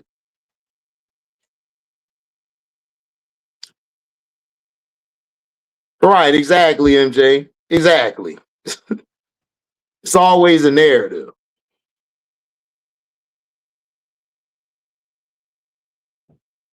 But that's what we do, man. They there to watch the game and have a good time. Yeah, but we all love sports. This is how it was pre-internet. People would have an opinion, but we never would say that, okay, the player ain't good. They made it to the next level, whether you like how they play or not. They made it there. You didn't make it there. They made it there. We had more of a respect and nuance for players. We don't have that no more. The mainstream and the internet has made people feel like they could talk to these players any kind of way. They could judge a player any kind of way. You know what I'm saying? It's like it's just mind-boggling to me. It's mind-boggling to me, and it continues to show me that people have an IQ lower than room temperature. Seriously.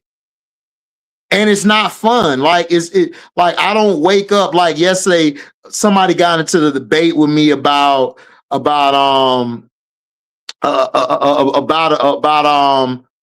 player not performing well, and I'm like, okay, they didn't perform well, but what do you think performing well means?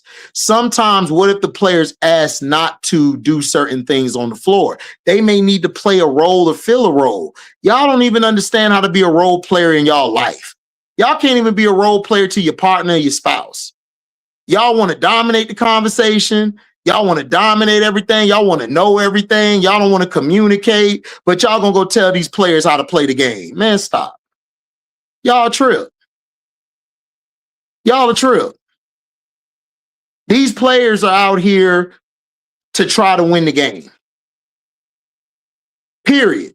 Now, can you give a fair assessment or a critique that a player needs to do this better? Absolutely.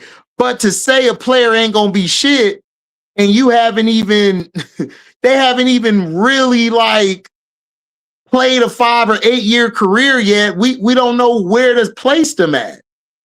But then when y'all say a player, this is what they also love to do, chat and Auntie. When a player they say is trash, but then the player win a championship or they ball out, they putting up great numbers, but then they have another bad game. They don't want to say nothing to speak highly of that player. They only want to come around when the negative is or when they have a bad game. It's crazy to me. They predicted the player to be trash from the beginning. Remember, they tried to say, oh, the player going to be trash from the beginning. But then when the player proved they weren't trash, they're going to try to find some other ways. Oh, they didn't live up to that pick. It's like, it's crazy. It's crazy. It's always a rebuttal to something. Always. Yeah, the Sky number one in defense. Absolutely. Congrats. I'm glad they're number one in defense. Either that or they're going to turn around and try to give them too much credit before they earn it. Like everything is instant. You either instantly canceled or you instantly the shit. Like, bro. Yeah, like, it's crazy. Let's see what happened first. Like, let's see how it goes. Let's give them a chance in here and get a few stat lines. Stat lines. Let it marinate. Yeah. And Sky number one in defense. Not saying that, and that's not saying that you can't look at a person and say, hey, you know what? Coming into this, these are things that they need to do better. This, and this, right? That's the basketball assessment of the skill set, right? But just yo, they can't never be nothing off rip. It's crazy, right? Like gotta let them build. Y'all let me know if y'all see an update on Kia. I haven't seen one yet. Go ahead. Yeah, I was just saying, like the Sky got the number one defense. That's cool. I mean, let's celebrate the shot. Let's celebrate the sky. Let's not just celebrate the sky because Angel not there no more. Give them credit. Like y'all got to stop with the sneak disses. Like let it go. Why can't we congratulate Gabriella, Scholar, Camilla, Rakia? Why we can't congratulate them? Why does it have to be a laughing emoji because they got the number one defense? It's like, come on, let's grow up. Because if they mess around and have bad games, y'all gonna be the same ones that's gonna be hating on them when they have bad games. So come on, like keep the same energy. That's all I ask. Keep the same energy and appreciate what you're watching. Don't just come in here trying to sneak this because somebody's doing well that they're doing well and the person not there no more. Well, and the one thing about Chicago is they couldn't really work on their offense because they ain't been at full strength, right? So they've been working on it here or there. But the one thing we can do is we're gonna defend. Work on the defense. Yep. What's up, TT the Great? I mean T the Great.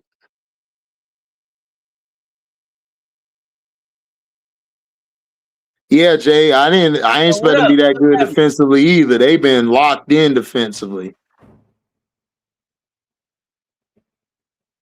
I mean, yeah, Myron, we're looking at stats after 4 games. That's why I said last week's show, I believe we did, I said I give it 10 to 15 games. Like you got to wait till 10 to 15 or 20 games to see how teams are going to head.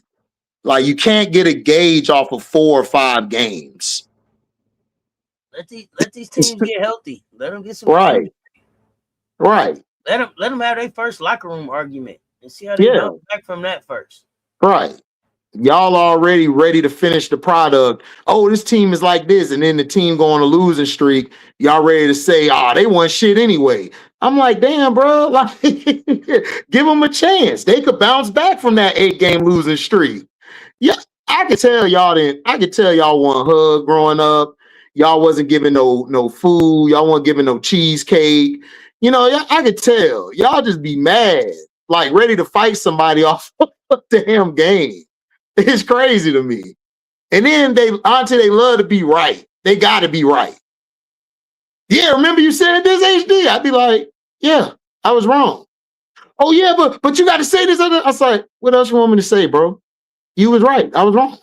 Like, what else you want me to go get you a cookie? What's your Cash App? I'll send you $2 for a cookie. Like what is this world coming to?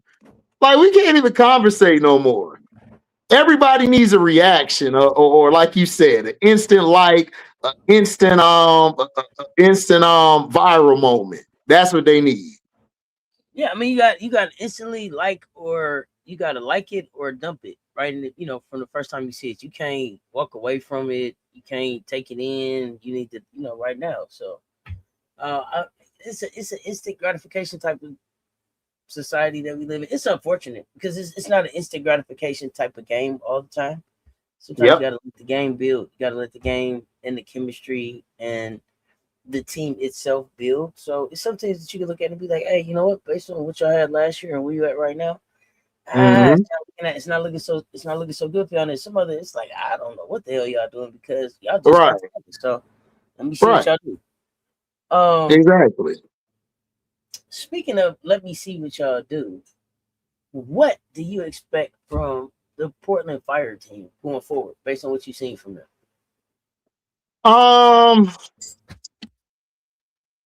I think there'll be a bottom 3, bottom 4 team. They got a good supporting cast. They just don't have that one bucket getter. Like if everything breaks down, the sets, the actions we're running, the plays we're running, if something breaks down, they don't have that player to just go get it. If you look at, I'm not saying they can't go get it, but consistently go get it. Like, let me change it to that, because then people would be like, oh, what about late, or what about, I'm talking about consistently, like all the time. I just don't see them being I don't see them being a team fighting for the playoffs. I got them around Auntie 12 to 15. I got them around there, but they will beat some teams they ain't supposed to beat. They will beat some teams they ain't supposed to beat. So I give them that. What's your over under on us seeing at least 3 big trades before the trade deadline? I got over.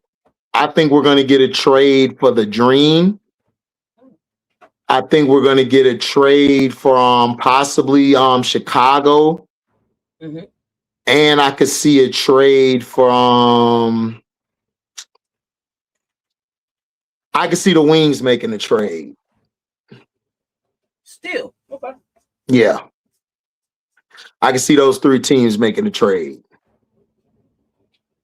Yeah, Emily. I forgot them. Excuse me, I forgot them 2. Sparks and Indiana Fever. I could see that too, making a trade. Because those teams are kind of funky, and from watching them, they're gonna move off of somebody. So from Dallas, is it still Enrique you see in the trade? Possibly Enrique or Odyssey, one of them. I mean, the problem with them is and this is the thing. Paige and Enrique's play style dictates how this team can go. Enrique is really trying, I believe, to fit in, but honestly, I think they could trade Lee Yarou or Elena Smith, one of them. I don't think Enrique's getting traded. I don't think Enrique's a problem. Like, seriously, I know it's surprising to people. I watch the games, Auntie. I just don't see her being a problem. I think the problem with them is I don't think the coach ever wanted AZ Fudd.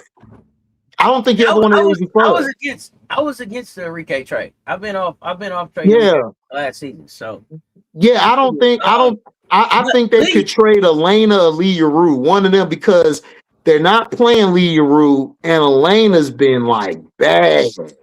So interesting because China just requires that she has so much playing time. Like she can't just be sitting over here on the bench. So yeah, but I don't see Enrique going. I don't see Enrique going. I think Enrique's fine because when I watch the game, you know, I look for body language. I look at the interactions.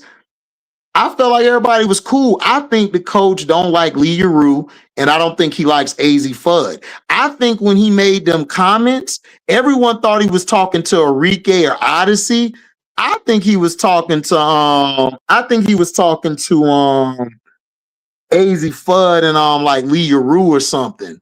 I think that's what he was talking to. I don't think he wanted AZ Fudd or Lee Yarou. That's why he's not playing Lee Yarou a lot or AZ. Like everyone's saying, oh, I think it's the vets because they not getting. I said, I don't think it's the vets. I just think Enrique just had a bad game last game. That was it. I think she bounces back.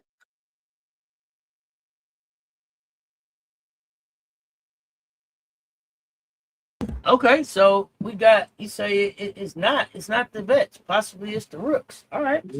Yeah, Lee Yarou. I think they might look to move her. I got cussed out in the group for my take being different. I mean, everybody, dog. I got plenty of trolls. I shared a post saying that I believe Angel still could be a Hall of Famer, like if she just keep working hard and doing what she doing. Everybody coming there like, oh, she trash. I was like, damn, I can't even post on my shit. Like, gosh, like, I can't do shit.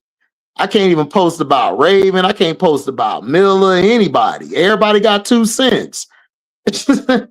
Shit. I mean, Allie, I don't care. Like, them people are relevant to me.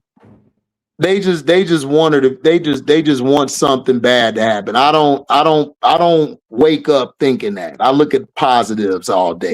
What are they killing Angel for? What is it for? They're killing her for the game that she had yesterday. because she had the 8 Against turnovers against and the then she missed some layups. You know, the same old argue against point. the against the champs. Exactly. Against the champs. Yeah. They saying she don't need to be in the league no more. It's just crazy shit. That's why I don't be on the internet like that. It's crazy. People are funny. So here's the thing. Yesterday we were able to just pick on Angel because who else? When she was out there, we could just pick on her. We knew that's where it was going. We knew that's where it was running through. Yep. Um, people switch up. People switch up so crazy because they spent all the day before that and all the time up until the game telling me about how Angel was gonna change the whole the whole outlook. She almost had a double, which is what she normally has. 1 for 8 is tough.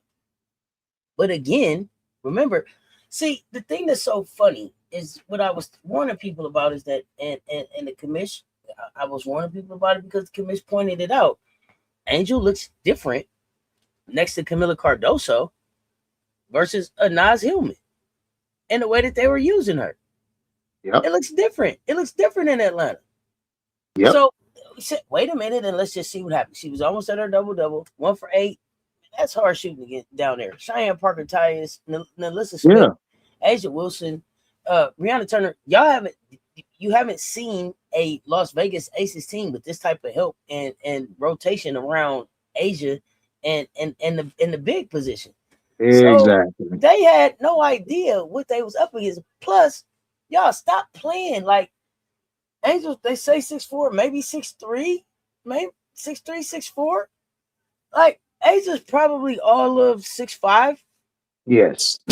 She's giving up. She's giving up the 2 inches to and then to the best player in the world. And a lot of times she wasn't even on Asia, and Asia wasn't on her, which means that we were able to rotate and help on her. Correct. So I just don't know where all of the does she need to clean up 8 turnovers? Sure. But I also feel like Angel was like, hey, okay, it's on me. I need to make something shake out here. Yeah. There's no Ryan Howard. Next one up. This was also the home opener, correct? This was also the first time. This was also the first time that she played in front of the Atlanta crowd in her Atlanta career. Yep. And you got the champs in the building, so she wanted to deliver. Did she press some in spots that maybe she shouldn't have? Sure, maybe she did. But to be like, oh, the girl don't belong in the league anymore is just wild. Like, if she don't belong in the league with 8 turnovers, then how in the fuck does this other girl belong in the league with 97,000 turnovers in 3 seasons? Y'all gotta make that shit make sense. Boy, y'all don't be y'all. You know what I'm saying? The math got a math. And then people saying, "Oh, I can't defend her no more. I'm done with her." I'm like, okay, you weren't never a fan from the beginning. But what is it to defend? A bad game? Right. Everybody has a bad game. Everybody has a game. They like, shit, man. I did not do the thing. Yep. But you better get your ass up and do the thing the next time I see you. Yeah, I mean, look, players have bad games. Like I was saying yesterday, guys, players have bad games. But here's the positive. She's cleaned up on her free throws. And she got one of the key defensive plays that bounced off Asia's foot and that turned that into points. And she made a clutch pass to Pow to hit the corner 3. After having a bad game, making those 2 plays, and they lost by 1. Like, I don't know. I look at stuff different. I think because when you're critical of something, people think that it's the end all be all. Players have bad games, y'all. Like, it happens. Like Auntie said, she had 8 turnovers yesterday. The other girl that had 900,000 turnovers. Y'all don't say nothing about the other girl. I don't understand. And if you don't want to be a fan of hers anymore, that's fine. I'm a fan of Angel because I love her defense, her motor, her rebounding. That's why I've always loved her, and her underrated passing skills. I've loved Asia because to me, she's a beast. Like, her game is like flawless. and she keeps adding to it. So you can't jump off of a player because they have a bad game. I'm still a KD fan, even though he done did a lot of dumb shit I felt he did, but I'm still a fan. If you're a fan of somebody, don't jump off of it because somebody says jump off of it. So you gonna jump off a bridge if somebody tell you to jump off the bridge? So it's like, I don't know. Y'all just look for stuff to just complain about. And to me, what we need to start doing as a community is ignore the trolling. Ignore it.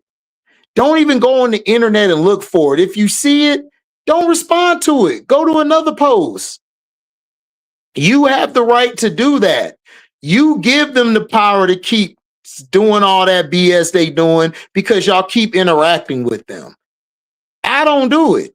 Somebody say something to me, Auntie, about, oh, well, this and it. I'm like, okay, if I respond and say, okay, I see it that way, and then I say something, but you're being belligerent about it, I block them and move on my day. It's that simple. It's that simple. You don't have to, I don't stress. I tell y'all, I got a beautiful life. I got a beautiful family. I got my best auntie, my best dog in the world. I get to do a show with Sunday and Monday. I get to do another show with my partners. I'm good. Y'all don't make me lose any sleep or nothing. I'm still gonna give my takes, and I'm still gonna stand on how I feel. And if we're wrong, we'll quickly correct it. So I suggest y'all do the same thing. Like, stop worrying about the negatives and look at the positives. But I could say this. She had a bad game against the champs. A lot of people had a bad game against the champs. She's not the only one.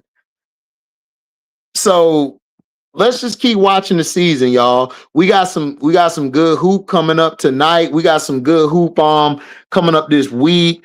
We got the early standings. Of course, we got the Aces 1, Liberty 2, Sky 3, Mystics 4, Valkyrie 5, Dream 6, Link 7, Mercury 8. And we got the Tempo and the Fever tied with them for that 8th spot. I mean, for the 7 through 10 spot. So hey, we having fun, man. The season just started.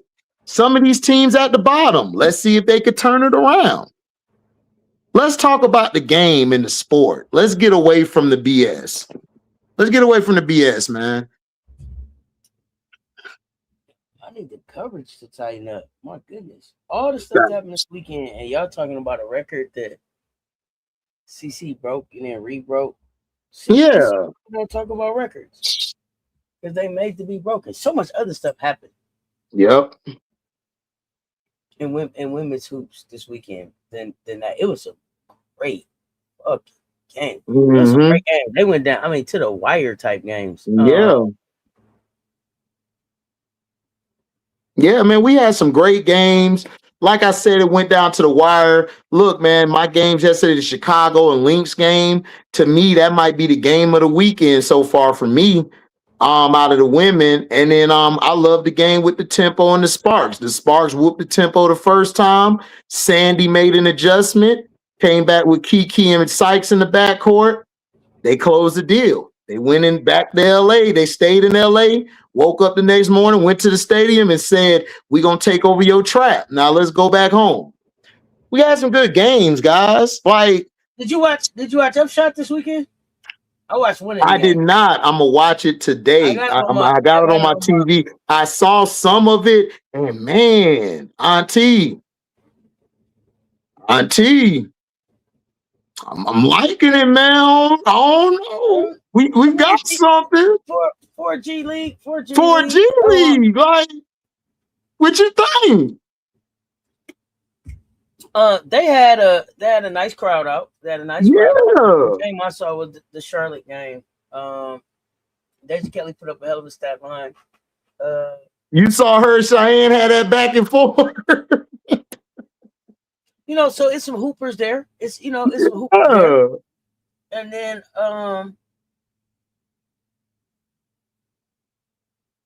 there's room for growth, right? There's room for growth in the league. congratulations for them for a successful launch, right? Yeah. Lily is over there. Um, Yep. Looking forward to seeing. I mean, because there's some other names over there. It's some other names over there. I just feel like the timing a little bit makes it hard to keep up with it. I wish that they would have just launched initially on a Saturday when there weren't any WNBA games.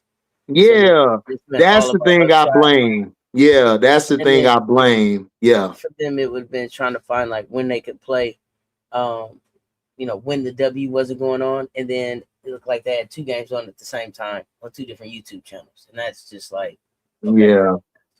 got to give us, But I appreciate what they doing, and it sounds like they got some more streaming support behind them. So, they look like they trying to, plant their flag. So good luck to them. Yeah. I mean, look, I think they'll be good. I think is as the league continues to grow, and then we have players that may need, a little bit more added to their game. I think it's gonna be on. I think it's gonna be something big. I think it's gonna be like. I think it's gonna really showcase the hoopers that need, like, they don't have to just, who may not be able to get a development contract or be able to get that contract to be on the 12-person roster. I think it'll be great because they don't have to just sit down all or go overseas. They could just stay here, and then they get paid, which is great. I'm glad they get paid. So, that it's a start. Like it can grow as long as it's a start, and then we can go up from here. I'm cool with it. I think it's going to be dope. Oh, absolutely. Absolutely. So definitely going to continue to support, live as much as I can. A lot of it may be, on rewatch, depending on what time the games are. But, you know, excited to have another opportunity for young players to be able to, make a living doing what they love. Mm-hmm. Exactly. I agree. Being able to make a living doing what they love. We got games. We got a doubleheader coming up tonight too, right? So Washington, Dallas, Oh, we do. We do. We do. Connecticut, Portland. So yeah, we got 236 in the chat. 236 in the chat. Put a 2 in the chat if you really watching both of these games. Washington and Dallas, Connecticut and Portland. Put a 2 in the chat. Put a 2 in the chat if you watching both of those games. What you think about this matchup? We got one on Peacock, one in on League Pass. It look like. Yeah. The Connecticut game on League Pass. And then Dallas playing Washington. I got honestly, I think I got Dallas. I got Dallas pulling it out. I think Dallas is gonna figure it out. Jose said what he said. Depending on how they come out to play, we'll see how everybody reacts to it. But I think Dallas is going to win this game. They're due for a win. The last couple games they played good, they just didn't close. I think they closed tonight, and to me, I think it's going to be tough. But I think they can pull one out tonight against Washington and the Connecticut Sun and Portland Fire. I think the Connecticut Sun get their first win tonight. Then they get their first win tonight.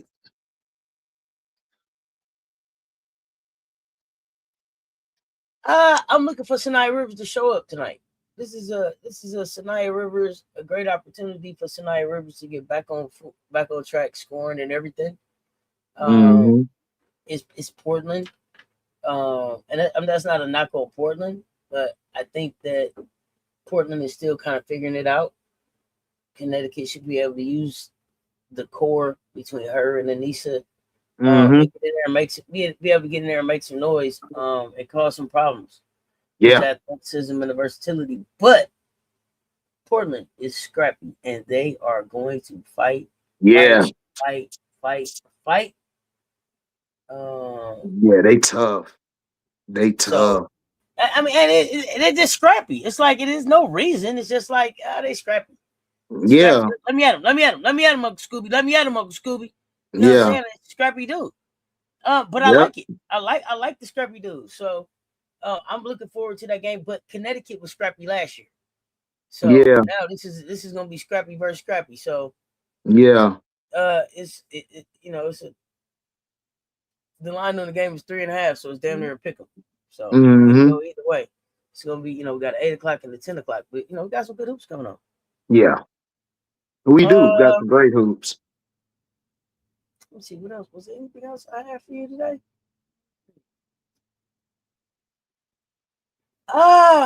Yeah, we got 2 other things we need to talk about. Yeah. You had a question. So is it time to move on from Lynn Roberts?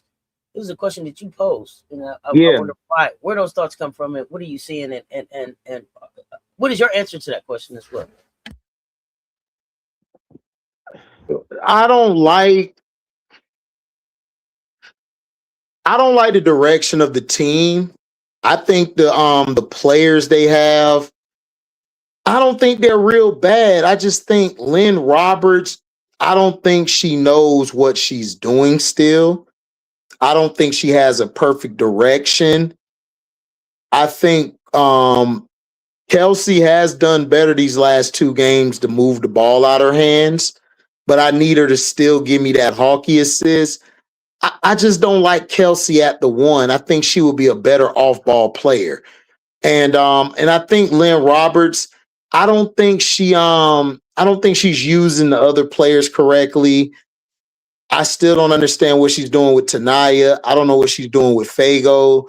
They got this Park girl that's getting more minutes than them, and it's like I don't know. It just looks like a mess to me. I think they need a veteran coach in there, somebody who knows what they're doing, who could give everybody a role, and then they go from there. I don't think they really respect her. I don't even think they look at her as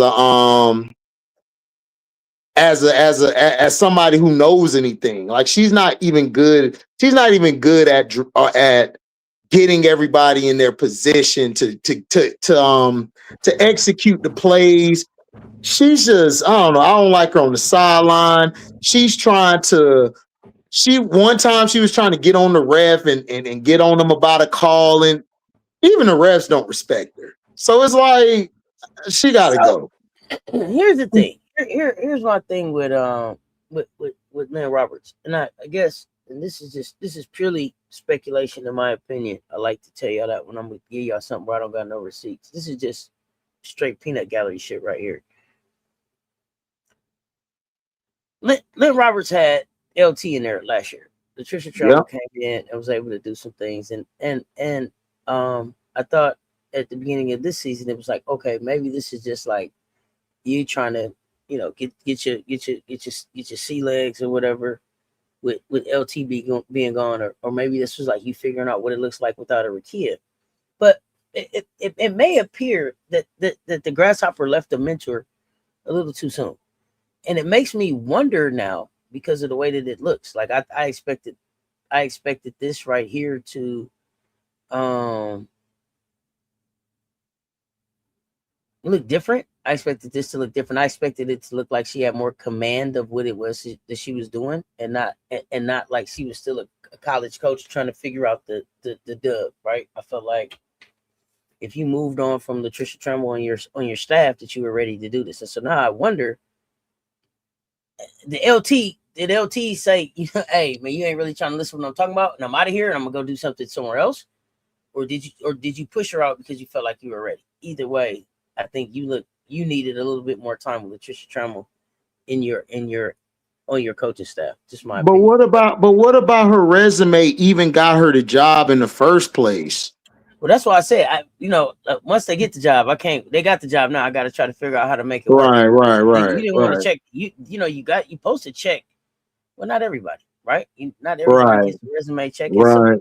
Some people, it's who you know. And I'm not gonna act like that doesn't exist out there. Sometimes it is who you know. But if you get here based on who you know or what you know, it's your job to do the damn job to keep the job. And so now you're not doing the things to be able to keep the job. But I also wonder too, did y'all just stack up too much old talent that don't really go together? Like Nika, how do you really fit in? I don't know. Ray Burrell, how do you really fit in? I don't know. It's so herky jerky. It's not they just got Not the, even I think, clunky, it's herky jerky. Go ahead. yeah, it's like they needed to me, LA should have figured out a way to get to me, they needed to get a PG because they're missing a PG. Because if they had a PG, then everybody, I think, would be able to play their natural position and do what they have to do. And then the thing with Cam and stuff, I felt like they should have moved on from Cam and let Cam go somewhere like Rakia and get a fresh start and be able to either start or come off the bench somewhere new where she can actually learn or get better and actually like try to get some other players in there like who could fit like off the bench at the big, because I don't think Lynn Roberts like really knows what she wants. Like, for instance, she wanted to be a team that shot a lot of threes. You got a team that mainly is inside it, like play from the elbow to the bucket. You don't really have a lot of 3-point threats like that on the team. And then you brought in Erica Wheeler. Erica Wheeler's cool. I like Erica Wheeler, but I just don't like her on this team. When you got Taniyah Latson, then why did you draft Taniyah Latson? That didn't make no sense to me. Now you done put Taniyah in a bad situation. Like, a lot of these pieces are redundant. Like, everybody does the same thing. You know what I'm saying? And they need to move off of a couple people, and they need to get them a PG. And I think LA will be fine. But if you keep trying to run this bullshit you're running, you got to go. Because I don't see it turning around. Because that last game, they only beat the tempo because Sandy Brondello's rotations. That was it. Sandy lost that game. They didn't do nothing special. Because I watched that game. So I don't know. She gotta go. She gotta be let go. They need a teaspoon sort of like that, or they need a coach like that who brings grit. Cause that's what the veterans need. They need a veteran or a Hall of Fame type of player that used to be a player that's a coach now. They need that. I just don't think they respect her. I think they look at her as like just the substitute teacher or the stepmom. They don't look at her as the real mom or the real somebody. They like, okay, Lynn that came in the office. All right, yeah, whatever. I'm gonna go over here and shoot some shots up. Like, that's how they look at her to me. Not like Kelsey. It's like Kelsey and them doing whatever they want, and nobody else is like on board with it. Everybody else is like, whatever, I'm just gonna stand in the corner. They're not even using Ray Burrell right. They're not using anybody right. If they keep, if they let Lynn Roberts go, do you expect that they would keep the young players that they have, like Taniyah and Chance, or do you think they would go in a different direction? I mean, it depends on what the coach is bringing in. If the coach is bringing in sort of like a half-court offense structure, then I can see them moving on from Erica Wheeler and keeping Taniyah. Like, I'm gonna be honest with you, Auntie. I would have just moved off of Plum. I'd have still let Rakia go do her thing, and I would have just tanked and go get either a Juju or get a Maddie or a Hannah next year, and just go from there. Like, and then get a coach and sign that coach for 3 to 5 years, give them a chance to implement their culture and their identity, and go from there. I don't think I believe that they wanted to be able to get I believe they wanted to be able to get Cam Brink's trade value up, and I believe that they thought that they would be able to put Cam on the floor, right, and get some interest that would have people coming to get Cam. I don't think that they really want Cam in LA anymore, which I think is unfortunate. But I think that they were trying to get a little bit. They were trying to maybe put Cam in a trade situation that maybe either brought them back a pick that allowed them to get one of those players you were talking about, or brought in somebody else that could help. Right. So yeah, it's gonna be interesting to see. It's gonna be interesting to see where they go. Last thing before I let you get out of here. You wanted to know is concussion protocol the new my back hurt? Yeah, it's like every time I looked up somebody concussion and I go back to the game, I'm like, you I ain't ain't even get see you hit your head. concussed. I You ain't even ain't see you hit touched. your head. You ain't hit your head. Your back hurt today. You just don't feel like playing. And I come from a time of paranoia where when you was a kid, if you hit your head, you got that knot on your head, you couldn't go to sleep. Keep them up. If not, Right, let them go to sleep. right, You gotta keep them up. You know what I'm saying? right. So I don't want to make no I don't want to make no jokes about nobody health, but it seemed like Asa dropped 45 and then somebody got a headache. I'm just saying. Yeah, you know what I'm saying? Asia dropped 45. You ain't want to play. You Now, just left your squad out there to get torched. now all of a sudden, not tonight, my head hurt. Ain't that Right. something? Fool around. I ain't got time. I ain't got time. I Yeah. ain't got time. What you Yeah. talking about, man? What? Man, that was weak. So I'm sorry. all seriousness. I hope that we're seeing more talk about concussion protocol. Yeah. Because of the way we saw Satu finish the season, which was absolutely fucking horrible. But let's not. I hope that people aren't taking advantage of it, right? Yeah, me neither. I hope the teams aren't really taking advantage of it. But it seemed like I'm just calling it like I see it. And again, peanut gallery, just my opinion. No receipts here. Just from the outside looking in, it looked like Asia dropped 45 and people's heads start hurting. Right. People, you heard Asia was coming to town. People don't want to play no more. They off. They know exactly when they coming back from. They know exactly. See, one thing: if somebody take off sick and they know exactly when they coming back from sick leave, you know it's a lie. Yeah. You know what I'm saying? If you know exactly Right. when you coming back from sick leave, you might as well not even act like you coughing on the call. Right. Yeah, I ain't feeling too good. I'm gonna come back in about Tuesday. Oh no. We already know what you on. We already know what you on, homie. We already know what you on. But do you really see teams taking advantage of that? Yeah, absolutely. They take advantage of everything. Yep. I see it happening. Okay. It's unfortunate. It's wrong, but that's what they do. Well, I hope they get their arms around everything. How did you feel about the refereeing this week? Trash. Trash. Still seeing the same out there.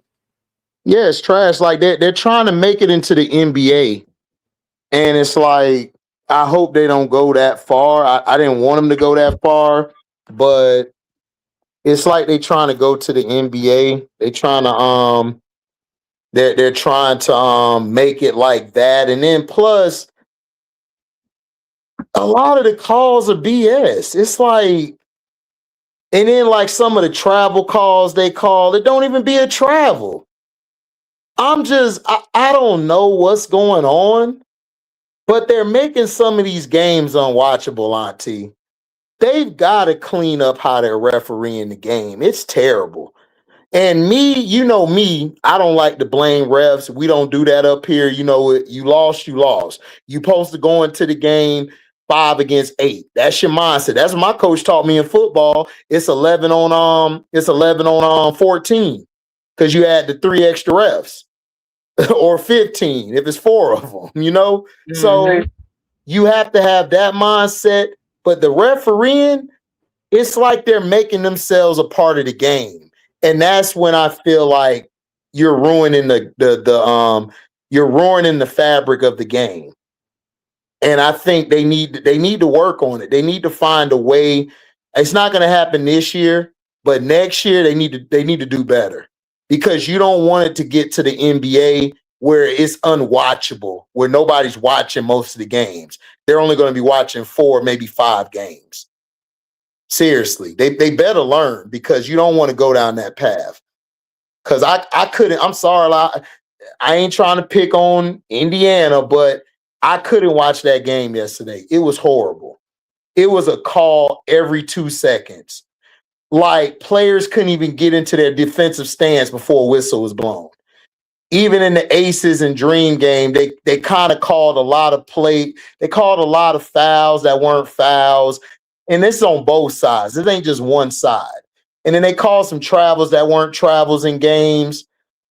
They got to do better.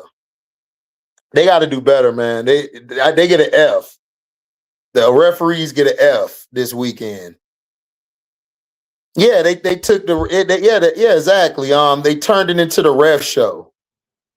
Well, you know what I'm saying? It's crazy. They do like to become a part of the show. They do like to make themselves a part of the show, a fixture in the game at times. And it depends on some of them. And some of the refs, I'm gonna tell you what pissed me off. And I usually don't even say anything about the refs, but it's this one ref, and I'm not gonna call the number this time. Yeah, I'm not gonna call the number this time because I think I called the number on the live. But when you have 2 or 3 times, I saw this specific ref have the best line of sight on the fucking call, and then when the 2 refs looked at her to make the call, she asked them, like, what did they see? And it's like, I don't understand that. Like, you should be able to make that call. It was on your side. You should have been paying attention to the action. So it's just it was just like the lack of awareness that I saw from the ref. Pissed me off. Yep. So it's like, damn, you can't even make the call on your side of the floor. Come on now. Nope, they can't. They horrible, man. They just have not. They've made the game like they.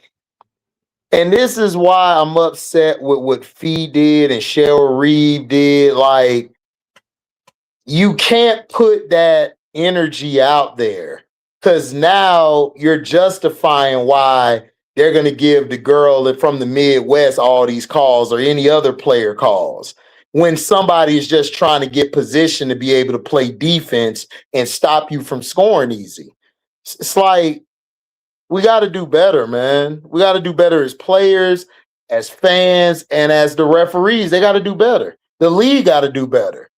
Because it's just getting ridiculous, Auntie. Like, it took a game, like Stewie was saying, 2 hours just to finish. Because you calling every foul. They dragging this thing out. Yeah, Cloud too, Billy. Cloud got in the game. They called 2 quick fouls on Cloud. That's why she got the tag. She like, damn, I can't play defense?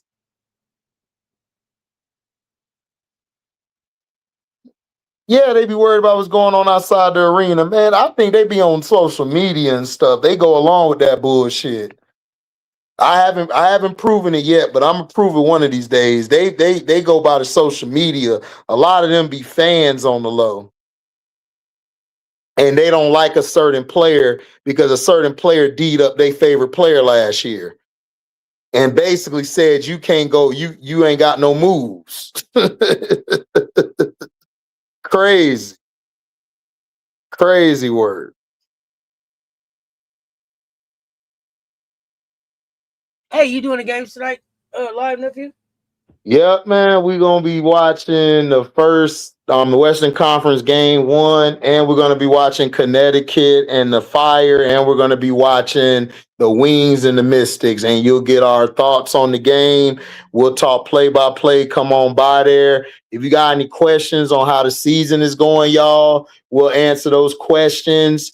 Please stop bringing me, oh, did you see what happened with this person? No, I didn't. I'm watching games so I can be ready to go against Auntie and Rob on Sundays and Monday because they know they shit.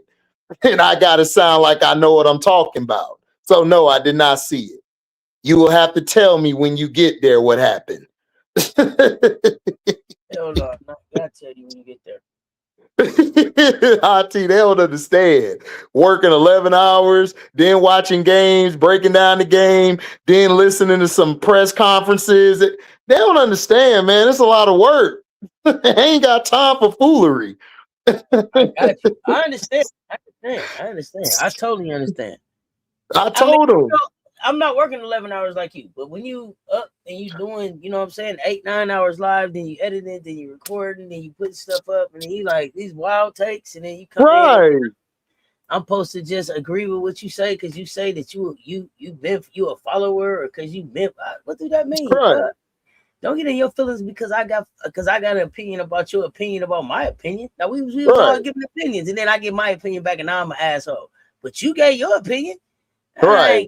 I ain't doing it. Now I'm a Doing it. glazer. Now I'm Now trying to protect somebody.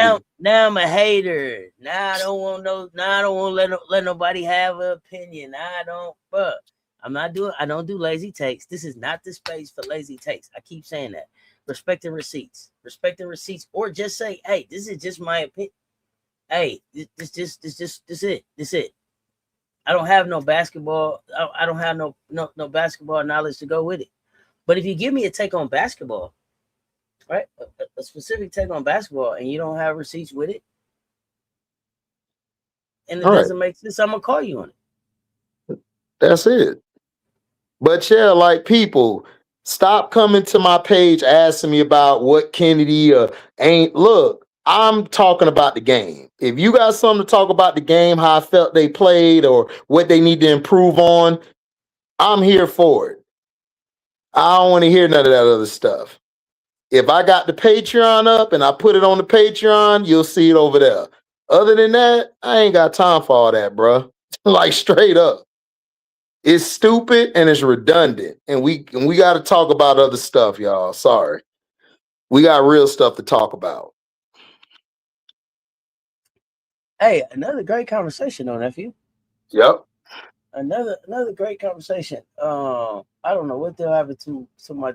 Oh, I do know the Detroit Pistons just laid the fuck down last night. Like, bruh,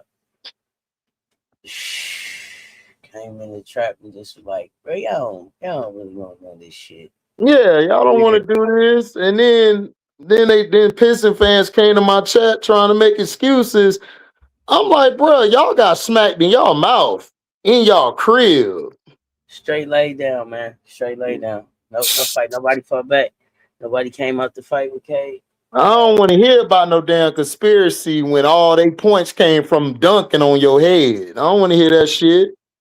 Nah, we not doing conspiracy. You lost. Yeah, you lost, man. Be better next season. Somebody came in my chat and said, man, a magnet ball. I said, so the dude that dunked, he got pulled to the rim by dunking on you? Okay, magnet ball.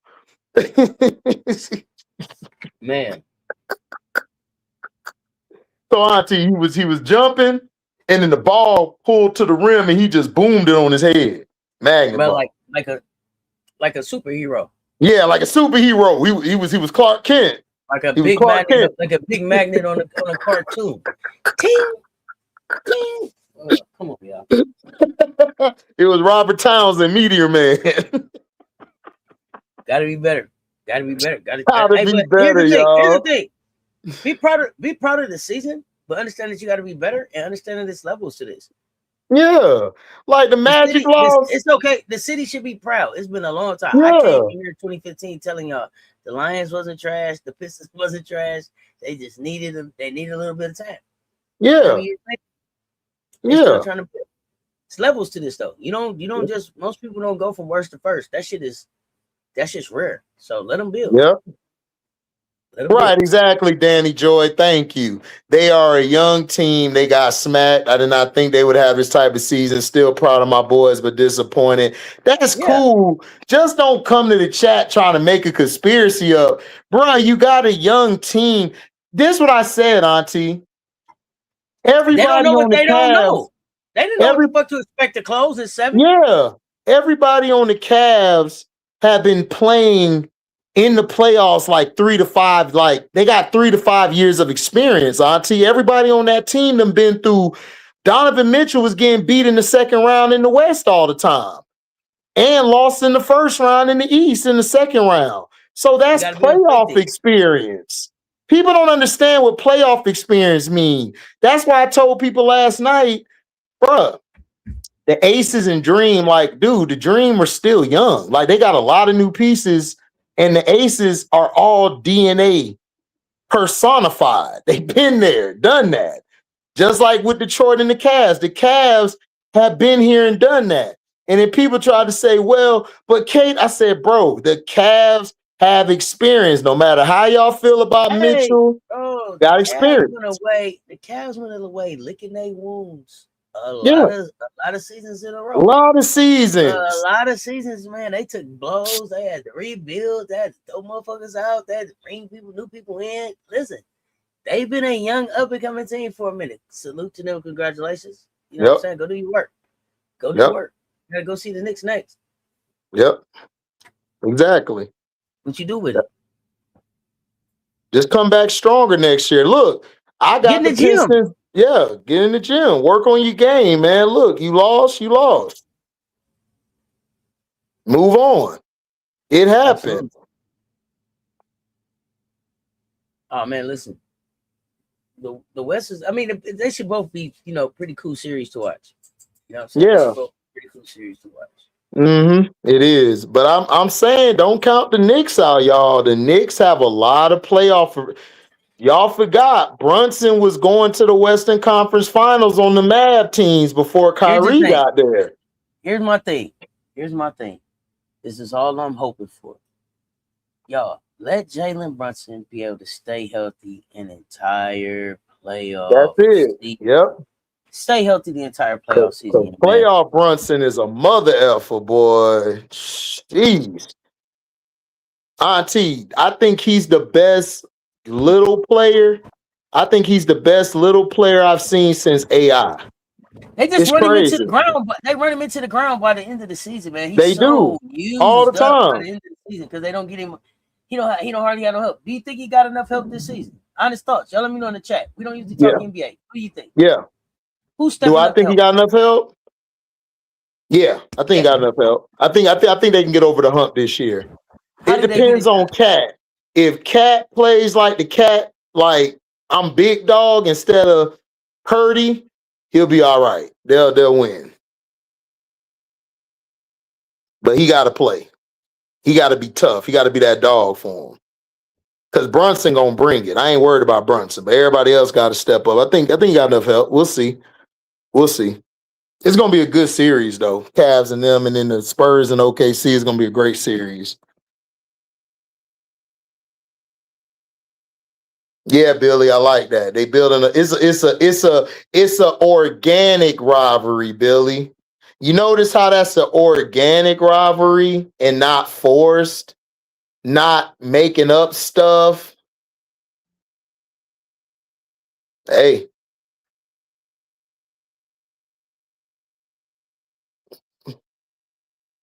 Let's have fun.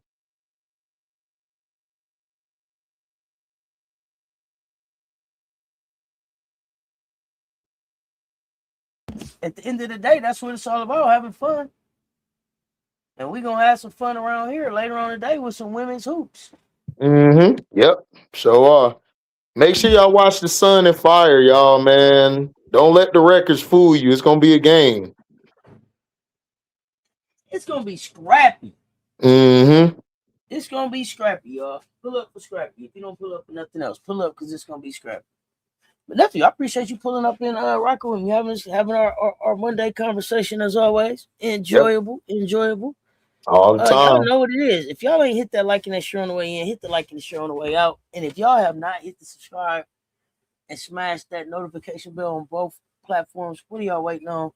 Make sure y'all hit the hype button after the videos come to an end and complete fully. Come back and hit the hype button for both platforms so that video can share everywhere. Yep, y'all. We appreciate all of the likes, the shares, the super chats, the super stickers, the cash apps.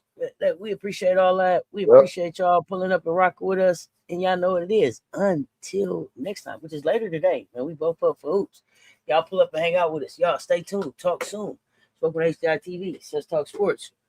Now what the sound off. Y'all know what it is. We out.